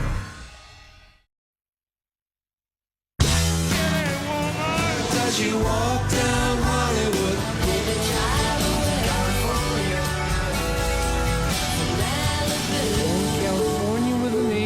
Broadcasting live from SiriusXM studios in Los Angeles, California. This is Volume West with your host, Yahoo music editor, Lindsay Parker. Hey, welcome back to Volume West. I'm Lindsay Parker here with my special guest host, Davey Havoc. Hello, Lindsay. Hello again. There's so much to talk about, and we've talked about a lot of it already. We but can talk about so much. I was reading your press release, studying up for, and I noticed something that popped out at me, of course, in the Black Audio press release for, and what's the name of the album again? Only Things We Love. That your first two albums you owned were Freedom of Choice by Devo and the first Duran Duran album. This is almost entirely accurate. Oh, so the press release lied. They weren't the first. They were some of the first. What were some of the others? The very first record I owned was AC/DC Back in Black, which I asked for my 5th birthday. Not by name, simply I want an AC/DC record, and that was the record that came out. Kind of like when I said, hey, Grandma, get me a Cure record. Same thing. But with AC/DC, they all sound alike, so there were no surprises. Well, at that point, though, looking back to AC/DC's history, that was the first record with Brian instead of Bon Scott. Oh, okay. So I didn't know that at the time, but interesting. It was that huge record. But shortly thereafter, 3 years, which is short in adult time, but very long in child time. Oh, absolutely. I was given a one-speaker cassette player for Christmas, and I was given the opportunity to get 3 cassettes, I was very lucky, and those were 2 of the 3. What was the third one? So it was self-titled, Duran Duran, Freedom of Choice, and Men at Work Cargo. Men at Work are so underrated. They're great. I mean, I like Business as Usual more than Cargo. Right. Because I can see it in your eyes. Actually, no, the best song they ever did was Overkill, which is from Cargo, right? Which is on Cargo, I believe. Yeah. But God, they're really, and they won Best New Artist too at the Grammys. Did they? Colin Hay said, "We are the men, and you will see us again." Wow. And then, I guess you still saw him again, but that was... You did a lot. They sort of were the best new artist curse. It's funny because Duran Duran were one of the first 3 albums I ever bought with my own money. At my school, there was an older kid who had quite a racket going on. That his dad worked at a radio station. So he got all the free cassettes. Yeah. So the first record, they were a vinyl, but the first records I ever had the 4... promo only, not for sale. Golds and you were buying them. Yeah. So I heard that this older guy at my school had this kind of side business, and he would sell records for like $4 a pop, which is, pretty good. So I went up to him and asked, and you could actually order. He's like, what records do you want? Wow. What a great deal. Everyone wins. Yeah. I said, I want... except the record label. I said, yeah. And the band. I said, I want Rio by Duran Duran. Yes. Not the first one. I got that one later. 2 by Dexys Midnight Runners. Oh, wow. And one of, I consider still to be one of the best breakup albums of all time, Lexicon of Love by ABC. I mean, can we just sing the record from top to bottom right now? It's the best. Wow. What's really funny, on Spotify, you get I don't know if you're on Spotify, but they, at the end of the year, it'll say who your most played, whatever was. Yes. My most played artist of 2018 was ABC. Is that correct? Because mine was Weird and Off. I think that mine was correct. Why? What'd yours say? It told me that I discovered, what did it say? It told me that I discovered Jarvis Cocker. I'm pretty sure you discovered him more recently. This year? Yeah. Right. It wasn't. Who's this guy? Yeah, it said I discovered Jarvis Cocker this year, and that the song, it had something to do with Iggy Pop. Maybe it was Jarvis Cocker's song "Lust for Life" or something. It was just all sorts of wrong. Yeah, that especially is wrong. Considering I hadn't even listened to Pulp or Jarvis. Oh, that is weird. Yeah, it was bizarre. It was bizarre. Mine was pretty accurate. I listened to my what you've been listening to is accurate, which is all the obvious. The same thing. You could have done that could have put that list in the past 20 years, it would be the same. But see, I haven't. I read it. I don't know if you know this. Speaking of writing books, I did actually write one book. I wrote a memoir about my Duran Duran fandom. It has a long title. I can't even remember it. Let me see. It's called "Careless Memories of Strange Behavior: My Notorious Life as a Duran Duran Fan." Wonderful. Got it all. Yeah, I checked every box, and in that, it's more like just a personal memoir of being a crazy Duranie. But I talked about a conversation I had with the drummer of Interpol, who is also a big Duran Duran fan. Mm-hmm. And he had a theory that men prefer the self-titled Duran Duran record and women prefer the more romantic Rio record. Okay. And the theory kind of holds up, although I do love both records. I don't know that I prefer one to the other. Okay. I mean, they're both fantastic. Both fantastic. I can tell you that I was at... were you there when Generation Sex played at the Troubadour? Okay. So I'm well aware of it. I tried to get in. It was of course you got in. It was a very hard ticket to get in. I was lucky to get in. Yeah. A couple of things happened, actually. I already had a ticket, but... So for people who don't know, this was Generation... Who was this? So it was Steve Jones Mm-hmm. from the Sex Pistols, Tony James from Generation X, and Zig Zig Sputnik. Of course, lest we forget. So I'm just screaming out "Sex Bomb" the whole time, and Perfect. so they kicked me out. So I didn't get to see the show because I kept shouting Zig Zig Sputnik songs. And Billy Idol from Generation X, and I wish I'd been there. Cookie's name, the drummer of the Sex Paul Pistols. Cook. Paul Cook. Wow. And so they played Generation X songs and Sex Pistols songs. However, what was I going to say? Oh, how I know. However, you set it up. However, John Taylor was standing behind me, so I had a hard time not just putting my back to the show and staring at the show. I feel like you and I have talked about John Taylor before. Does he just come up on the show all the time? I mean, maybe. He was my first know. celebrity crush. He was. I've met him a few times. I'm sure he does not recall. I met Duran Duran. He was very, very nice to me. Super nice. Yeah, and a super underrated bass player as well. Oh, he's great. I don't know if he's underrated now. He was underrated then. He's got a great biography.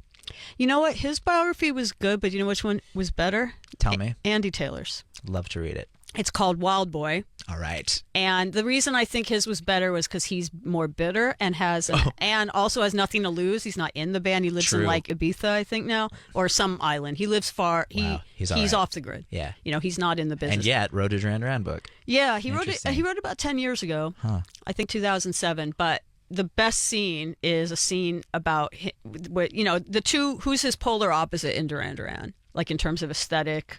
That would be Nick Rhodes. Yes. Mm-hmm. So apparently they clashed a lot because Andy is sort of the meat and potatoes, like guitar player. You see what he ended up doing later after. And Nick is the embodiment of a cravat. Yes. So they got in a fight somewhere backstage, and Nick Rhodes An oral fight.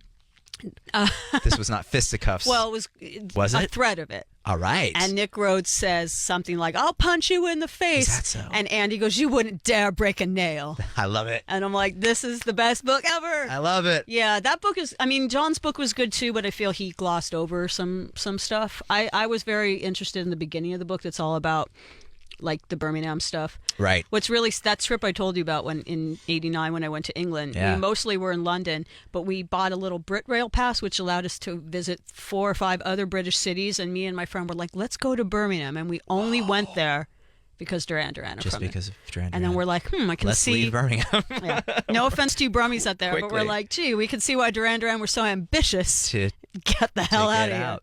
Did it you was read, very drab and bleak. What about talking to girls about Duran Duran? Rob Sheffield's one of my favorite writers. He's a great writer. Wow. Love is a Mixtape is a book. I don't know if you Right. read that one. That's a heartbreaking book. And then, he did Cocoa Puffs. I mean, No, that was Chuck Klosterman, oh, yeah. who I also both, love. Both journalists, right? Yeah. Yeah. Rob Sheffield did Love is a Mixtape, which is all about the death of his first wife, a sudden death. But I mean, it's a memoir, but it's told through like their shared musical. Talking to girls about Duran Duran is just essays it's a good about time. Hazy Fantasy and stuff. Yes. He has a It's whole been a while. chapter about Hazy Fantasy, I'll have to which review. is I was reading. That's another book that I was reading and going yes. Yeah. This person gets me. I mean, I feel like I'm the female Rob Sheffield. Have you read Laurie Majewski's Mad World? Yeah. Laurie Majewski is the host of Feedback here. I don't know if you know that. She's on. I do. Okay, good. I've joined Laurie. Have you been on her show? Yeah. Oh, I didn't know that. A couple of times, I think. It's hard for me to recall because it's so early in the morning. Yeah, especially if you're still on and LA I'm time. half there. So she is the co-host with Nick Carter of Feedback on Volume, and she's actually the person who recommended me to be. It's because of her that I'm here. Wonderful. She's Thank a you, Laurie. dear- Thanks Thank again. you, Laurie. Again, She said very nice things about the Black Audio record on air. I can see why she'd love it. That's a compliment. Thank you. She's a very dear friend of mine, and we were almost kind of set up as friends. She was visiting a mutual friend in L.A., and they were having like a small dinner party or whatever, and this friend said to me, "You need to meet Laurie because she's even a bigger Duranie than you." And I was like, we'll see about that. Oh, yeah. No, she is. Wow. I don't know anyone who's a bigger Duranie than Laurie, so we instantly bonded on that, and then obviously music stuff. Whatever. And you've read her book. It's great. Have you read it? Yeah. And she had a big soup event, a book soup event for it. Moby was there, and Annabella was there. All sorts of 80s people were there. It was really awesome. That's fun. Since we're talking about 80s things, I have a weird thing that I want to put you on the spot. Someone told me, okay, in December, I bought myself a gift on eBay for myself because I'm a grown-ass woman. Okay. And even though I'm an adult, I can go on eBay and buy myself a Boy George Snoopy doll. Oh. Yeah. Yeah. I have it here. Yeah. So I put it on Instagram. Whoa. Oh my gosh, you have one too. I have one. So you know. There he is. We're going to take a picture with this doll later. I sleep with this Snoopy doll because I'm a grown-ass woman and I'm confident in my maturity. And you know I have one, right? Well, when I put it on Instagram, a mutual friend of mine said, "Oh, Davey Havoc has one of those or something." Yes, he does. So, but it is my second. Okay, so I'm holding in my hand a Snoopy doll that's dressed like Boy George. And this shows you how big in the 80s Boy George was and how much androgyny was embraced in the 80s, that you can't get really more mainstream than having a Boy George Snoopy doll than having a Snoopy doll made after you. Yeah. And it is wonderful. So it is the Karma Chameleon era Snoopy doll. Little color by number smock, it's the cutest thing ever. We're totally taking a picture with this later. Yeah, it's wonderful. I just got this in December and I bought for myself because I've always wanted one. And I think you should. And I had one when I was a kid. Oh. And I have this, my friend just gave me this, my friend Skinhead Rob gave me a bootleg Culture Club glass pin. Nice. That I'm wearing on my jacket. So what happened to your childhood, Snoopy? I have no idea. Oh. But who told you that I got this? Steve Bolton. And Steve Bolton, who is a music journalist. He and I had this conversation where I had a flashback, probably in some sort of stream of consciousness diatribe, as I have been confronting you with, about having had the Snoopy doll, which seems surreal, as you noted before, that there would be such a thing, and that's how big Culture Club was, and how big Boy George was, and how either forward-thinking the people in the 80s were, or in denial they were. Probably a little bit of both. We're dealing with Reagan. Yeah, era. probably a little bit of both. There was a Snoopy doll of Boy George who, as legend have it, named the Sex Gang Children, which I can't. Really? Yeah. Did you know that? No. As I understand it, he came up with the name Sex Gang Children for a band. And sat down with Andy and gave it to him and said, "You use this because I want to be successful." So I'm going to call my band Culture Club. You use Sex Gang Children if you want. And so he took Sex Gang Children. He had a great autobiography, by the way. Take It Like a Man. You need to read it. Andy did, or George did? Boy George did. Oh, I have to read it. I didn't know. Yeah. It's really good. He is, for anyone listening who knows and likes Culture Club, they are still amazing. He is one of the best frontmen there are. Yeah, his voice is, taking a little bit of a hit from all of his drug use. Oh, not when I saw. Maybe he's been not when I saw. He was more raspy when I heard him. He wasn't. Maybe he was just sick. Yeah, well, no, he did say in the interview I did that he had, his voice had changed over the years from both age and also, a bit of drug abuse. But, he just adapted to it. They put a record out last year. Culture Club did put out a record last fall. It's pretty good. I'll have to listen to it. Yeah, it sounded like Culture Club. But it is, like you said, the fact that, someone like Boy George could have his own Snoopy doll and I think his own Barbie doll or his own, action figure doll and he was on the A-Team. Remember that? No. He literally, which I watched the A-Team. He was a guest star on the A-Team. Wow. Playing himself, right? Yeah. Wow, that's so great. And there was a Michael Jackson version of this. The Beat It era, Michael Jackson Snoopy with the red leather jacket. Those were the two that were released at the time. I, of course, was more of a Boy George to no one's surprise. So I asked for the Boy George Snoopy and I got it. It went away somewhere. And Steve, maybe I bought it. Maybe someone put it on eBay, and the one I'm holding here is yours. It's not entirely impossible that was once mine. Yeah, this one's been a bit loved. There were more expensive ones on eBay that were, still in the box or whatever. But I was like, I'm going to sleep with this, so I don't really care. I actually literally sleep with this Snoopy doll. Like to sleep with the ones that have been more loved myself. It's better that way. I set that up. They're used to it. I did want to. Did you remember though? It's interesting because you talk about the '80s being like that more androgynous time or that more open-minded time. I actually remember because we were talking. Remember how I was just talking about the Men at Work Best New Artist speech. Yeah. Do you remember when Boy George and Culture Club accepted their Best New Artist award? Ooh, refresh my memory. Possibly. They were doing it via satellite somewhere. They weren't in the ceremony. Okay. They were, maybe in England or something. Was it tropical? I'd like it to be.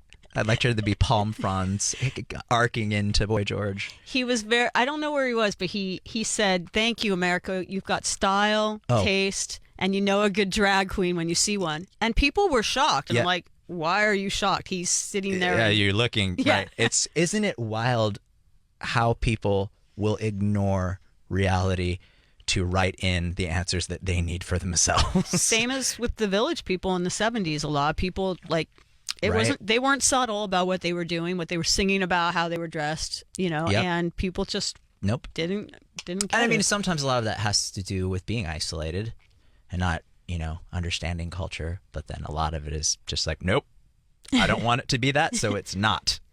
I do remember there were I used to read, all those teen magazines. Duran Duran were in them a lot, and they'd have Culture Club in them. Tiger Beat, Teen Beat, That's what I was 16. Looking for. Yep, okay.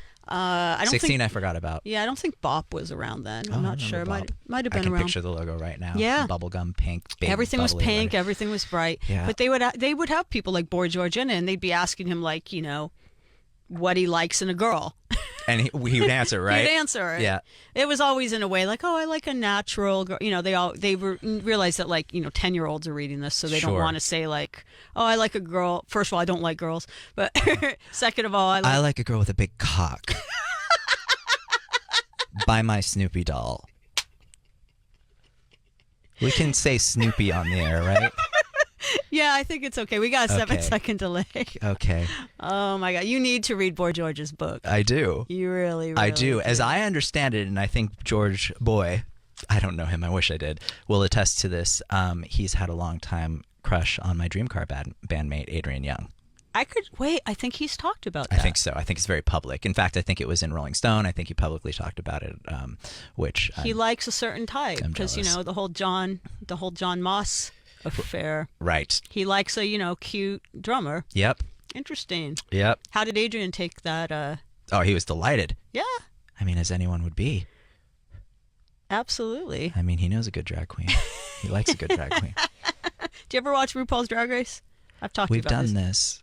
And you said, I'm going to turn you into... And again, I support, but I just don't watch anything. You should... Because I have to finish that book. You should watch season 4. And if I did watch something, it would be RuPaul's Drag Race. I want you to be a judge on it, because I think you'd be good on it. Am I allowed if I don't even know the show? I like a good drag queen. They've had a lot of music people do music challenges or music guests. Actually, Terry Nunn, who was just on this show last week, she was on season 2 as a mentor. They've had the B-52s on. They've had Christine and Deborah Harry from Blondie. They've had Courtney Love do it. So yeah, I feel like there'd be a challenge. I had a lovely night with Courtney Love when I joined the Smashing Pumpkins. When we joined the Smashing Pumpkins in New Jersey for a performance. Tell me about that. Courtney, I sang Transmission by Joy Division with the Smashing Pumpkins, as I had done at the Troubadour, and then later I came out and did Love Will Tear Us Apart, and Courtney joined. And wait, I remember reading about this. It was fun. And she and I had tea beforehand. I actually really like Courtney Love. She's someone who I'd love her to be on the show, to be honest. She's lovely. I'm sure it would be delightful. She's someone who gets a lot of shit, basically, you know, and a lot of awful things said about her. Yeah. She is someone I would like to. She hasn't written a memoir, has she? Well, that would be wonderful, though, right? She is someone I would. Courtney, I'll help you, even though I have this other. You're busy. This other eventually. Book. I need actually a movie even about her life. I mean, my God. But I don't like how the crap she gets. People accusing. First of all, she did not kill Kurt Cobain. Like anyone who said, it just seems like, you know, she's just been. There's a certain kind of vilification that happens with women and rock wives. Sometimes Yoko Ono, people like that, and she got it really hard. But she's a self-made woman, and she's a hustler, and she is very smart and has great songs. And she has great songs. So great songs. I would like to see that. But I'd like a Courtney Love Snoopy doll as well, wearing like a little like velvet dress. Of course, of course. And some a little tiara. Boots. Let's make that happen. We need to take another break, but we'll be back to finish up Volume West with Davey Havoc. This has been so much fun. It's such a good time. Can't believe it's almost over. We'll be back in a second. What you got? Freedom of choice.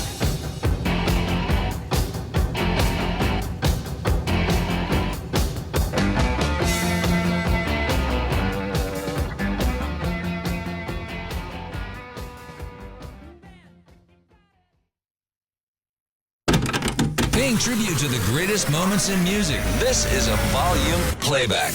On this day, January 28th, back in 1985, the recording session took place for We Are the World, the U.S. equivalent of Band Aid at A&M Studios in Hollywood. Featuring an all-star cast of performers, the song was written by Michael Jackson and Lionel Richie. In 1990, Paula Abdul started a 10-week run at #1 on the U.S. album chart with her debut, Forever Your Girl. In 2009, Leonard Skinner keyboard player Billy Powell died of a suspected heart attack in Florida. He was 56. And in 2015, funk legend Sly Stone was awarded $5 million in missed royalties by an LA court. He claimed he had been cheated of earnings dating back more than 20 years. Today's birthdays include Sarah McLachlan, Rick Ross, and from NSYNC, Joey Fatone. This is a volume playback. We remember so you never forget.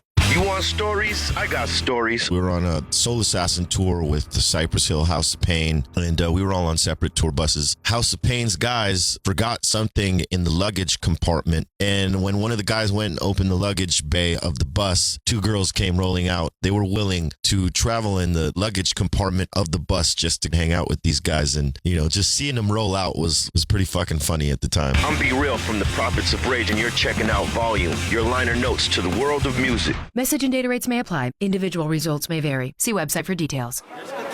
But hey, I'm buying a huge flat screen TV so I can finally see it without my glasses. Why not just get LASIK at the LASIK Vision Institute?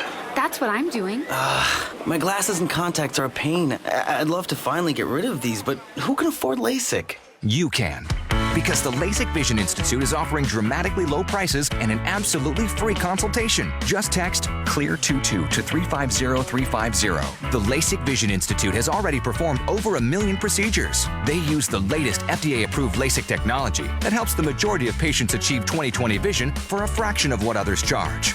Better vision, better value. The LASIK Vision Institute. Make this the year you finally get LASIK. For a free consultation plus an extra 20% discount, text CLEAR22 to 350350. You'll see for free if LASIK is right for you. That's CLEAR22 to 350350. Message and data rates may apply. Earning your degree from one of the top business schools in the country might sound impossible to fit into your workload. But what if there were a business degree that furthered your career and gave you access to world-renowned faculty, leaders, and mentors, all on your schedule? One that opened doors to some of the most influential CEOs, tech companies, law firms, entrepreneurs, and thought leaders. And what if you could earn that degree in as little as 16 months, 100% online? To find out more, text GROW to 79645.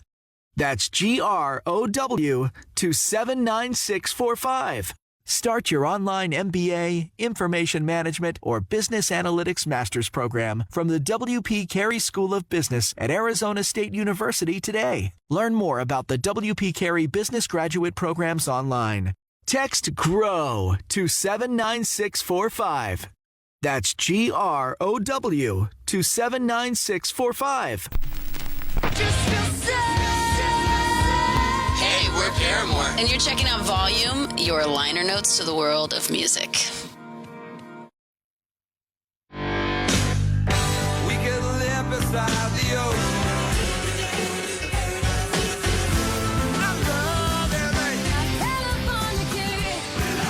Live from SiriusXM Studios in Los Angeles, California, this is Volume West with your host, Yahoo Music Editor, Lindsay Parker. Hey, welcome back to the final stretch of Volume West. I feel like we've just begun to talk with Davey Havok, and we're going to have to say goodbye, so we got about 10 minutes left. It's sad we only have 10 minutes. You can always come back and be a co-host with the most whenever you want. Thank you. It's a pleasure. Thank you for having me. You are very welcome. Since we only have 10 minutes, is there anything you want to make sure we get to talk to about? Let's see, what can we talk about? So the Black Audio record's coming out. I went and saw V&V Nation recently, and actually Ronan pulled me out to sing about 2 words of one of the V&V Nation songs when I saw them, and it was a great show. Speaking of future pop music, which is represented a bit on the Black Audio, and I took my buddy Bill, who has a wonderful burger store. A vegan burger store. I was about to say burgers. Monty Burger. Oh, there's a huge line for Monty's. It's so popular right now. It is deserved. His dog Monty, who's the face of. I used to have a pet snake named Monty, by the way. Okay, so it's a different. This is the dog. Name for pets. This is the dog version. But he came. It was his first show ever. Oh wait, Monty came. Really? Monty came and saw V&V Nation. It was a great first show for him. And he had a little harness tied around his nose, so was it an outdoor he looked show? all B&D S&M. It was at the Wiltern. Was it? Did you have? Is he a service dog? Can you bring dogs to the Wiltern? Bill can. Okay. Yeah. Didn't know that. Yeah. Monty's very chill. I would welcome. He's very relaxed. As long as they're chill dogs, I would welcome more dogs at shows. And it was quiet upon the stage, so Monty was not. He was only enjoying it. It wasn't hard on his ears or anything like that. And then we went to Monty Burgers and ate Monty Burger. So Monty is that your favorite vegan place in LA? It's one of the best. Crossroads, Tall Ronan's Crossroads, on Sweetser and Melrose is one of the best restaurants in the world. I live right by there. And do you attend? I have been there, but I need to. I'm getting hungry talking. Maybe I'll go after this. Yeah, probably we'll just go straight there. But yeah, we're very lucky now with how far veganism has come. And in LA, there's a lot of choices. Some of the best food in the world here is in LA, New York, but now traveling the country, there are actively vegan restaurants in virtually every major city. How long have you been vegan? Good question. 21 years. Were you always vegan, or did you ease into it with vegetarian? So 2 years. I was 2 years vegetarian, and the whole time knowing the truth and still feeling that I wasn't making the most healthful choice, and knowing that I definitely wasn't making the most compassionate choice. And so I eased into it, and a lot of people go straight in. Now it's much easier to go straight in than it was to adjust your life, because there's more for us, and we have more knowledge, and we have more advances in wonderful, wonderful vegan cuisine. And if you go to a restaurant like Crossroads or Candle 79 in New York, I mean, they're all across the country. There's just really wonderful fine dining, and actually, knowing Tall Ronan and knowing Bill and becoming friendly with a lot of the people who own these restaurants, they will tell you that the majority of the people who eat in these restaurants are not vegan because the food is so good that they attend the restaurant for the sake of dining, not necessarily compassion as most of the vegans do. I've fluctuated for the last 30 years between vegetarian and pescatarian. Mm-hmm. It's always been hard for me. It's either the seafood or sushi, so that's when I'll like cave. Or have you been to Shojin? No, There's one in Culver the mall. City and there's one in the mall. I have been there.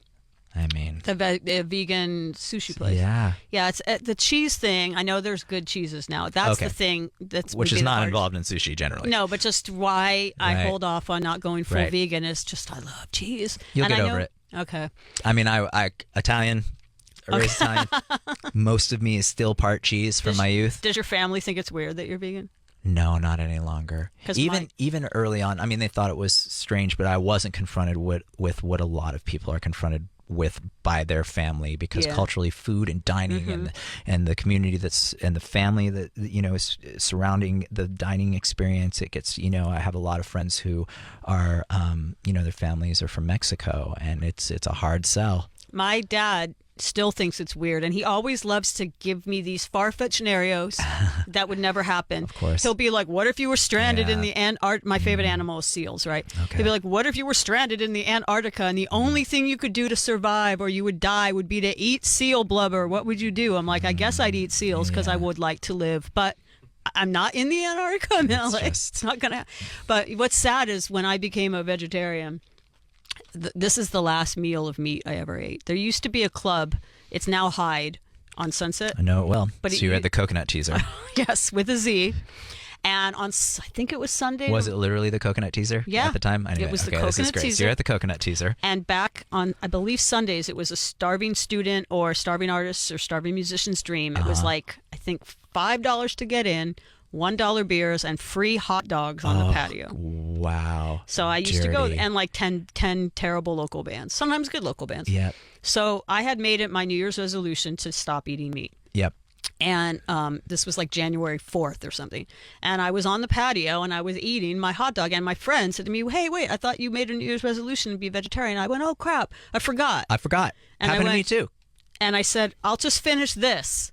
That's the last meat I ate was a friggin' free hot dog at the Coconut Teaser, which is such a Hollywood. It's all that's perfect. That's a great story. What a great way to go out. But it wasn't. I wish I could have said like, oh, I sat down and said I'm going to eat one last wonderful steak at Musso and Frank's or something. That's all and then horrible. No, I know, but your story is better. It was. What was your last meal? It was a similar thing. It was an accident. Mm-hmm. It was an accident where I had gone vegetarian and I had forgotten, and I was eating a chicken burrito at Zona Rosa in Austin. in Berkeley. Oh, okay. On Telegraph Avenue.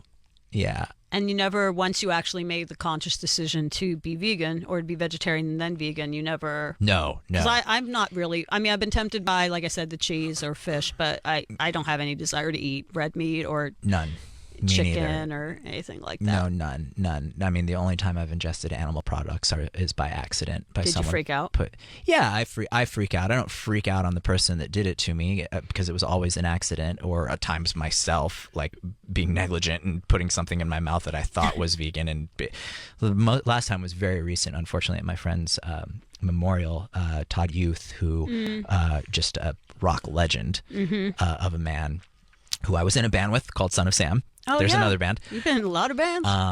But I was handed a vegan empanada, and I ate it, and then I was handed what I was told was a vegan flauta, and there was turkey in it, and it's pretty traumatic. Yeah. When you stop eating meat for a period of time, and you ingest it, you may or may not get sick, but what you do is you taste what it actually tastes like, and the same goes for dairy. All right. Dairy young lady. All right. Yeah, if you don't, it's wild. It's an interesting, riveting thing because I grew up eating everything, and I grew up eating meat, and I grew up eating cheese, and it wasn't too long after. Actually, it was a couple of years after where if something were cooked in butter and served to me, or if someone gave me a hot beverage that had animal milk in it instead of plant milk, the taste is unbelievable. It tastes like decay. Yeah. And we've acquired a taste for that from being fed it from when we were children. When our parents tell us that if you're evil, when you die you go to hell, and you're probably born evil, and animals are for us to eat. Well, on that happy note. And thank you for listening. We only have about a minute left. I want to thank you. I do want to say, though, when it comes to the vegan thing, I think I could probably give up cheese and things like that more than I could give up leather, because I do like a good leather jacket or shoes. But I wore a pleather skirt just for you today. Oh, that was for me. I wanted to make sure you knew that my skirt is not real leather. That is really thoughtful. There are a lot of great vegan designers that are actively compassionate in their design. Of course, we have Stella McCartney. There's a lot of accidentally vegan pleather items that you can find online very easily. Matt and Nat make wonderful compassionate accessories that mimic leather. Right now, Rick Owens will occasionally make actively vegan shoes. All right. There's a lot. Let's there's go a lot shopping. out there. Let's go to Crossroads and then go shopping. There's a fashion show this Friday. There's an LA vegan fashion show this Friday that I was planning on going to, but I'm going to be in the studio. But I'm going to go to Crossroads, and then I'm going to go buy some vegan clothes. I'm inspired. Thank you so much. It's been so much fun. I could talk to you all day, and you're welcome back anytime. Thank you. Thank you, everybody, for listening. I'll be back next week on Volume West. Just after you're gone, my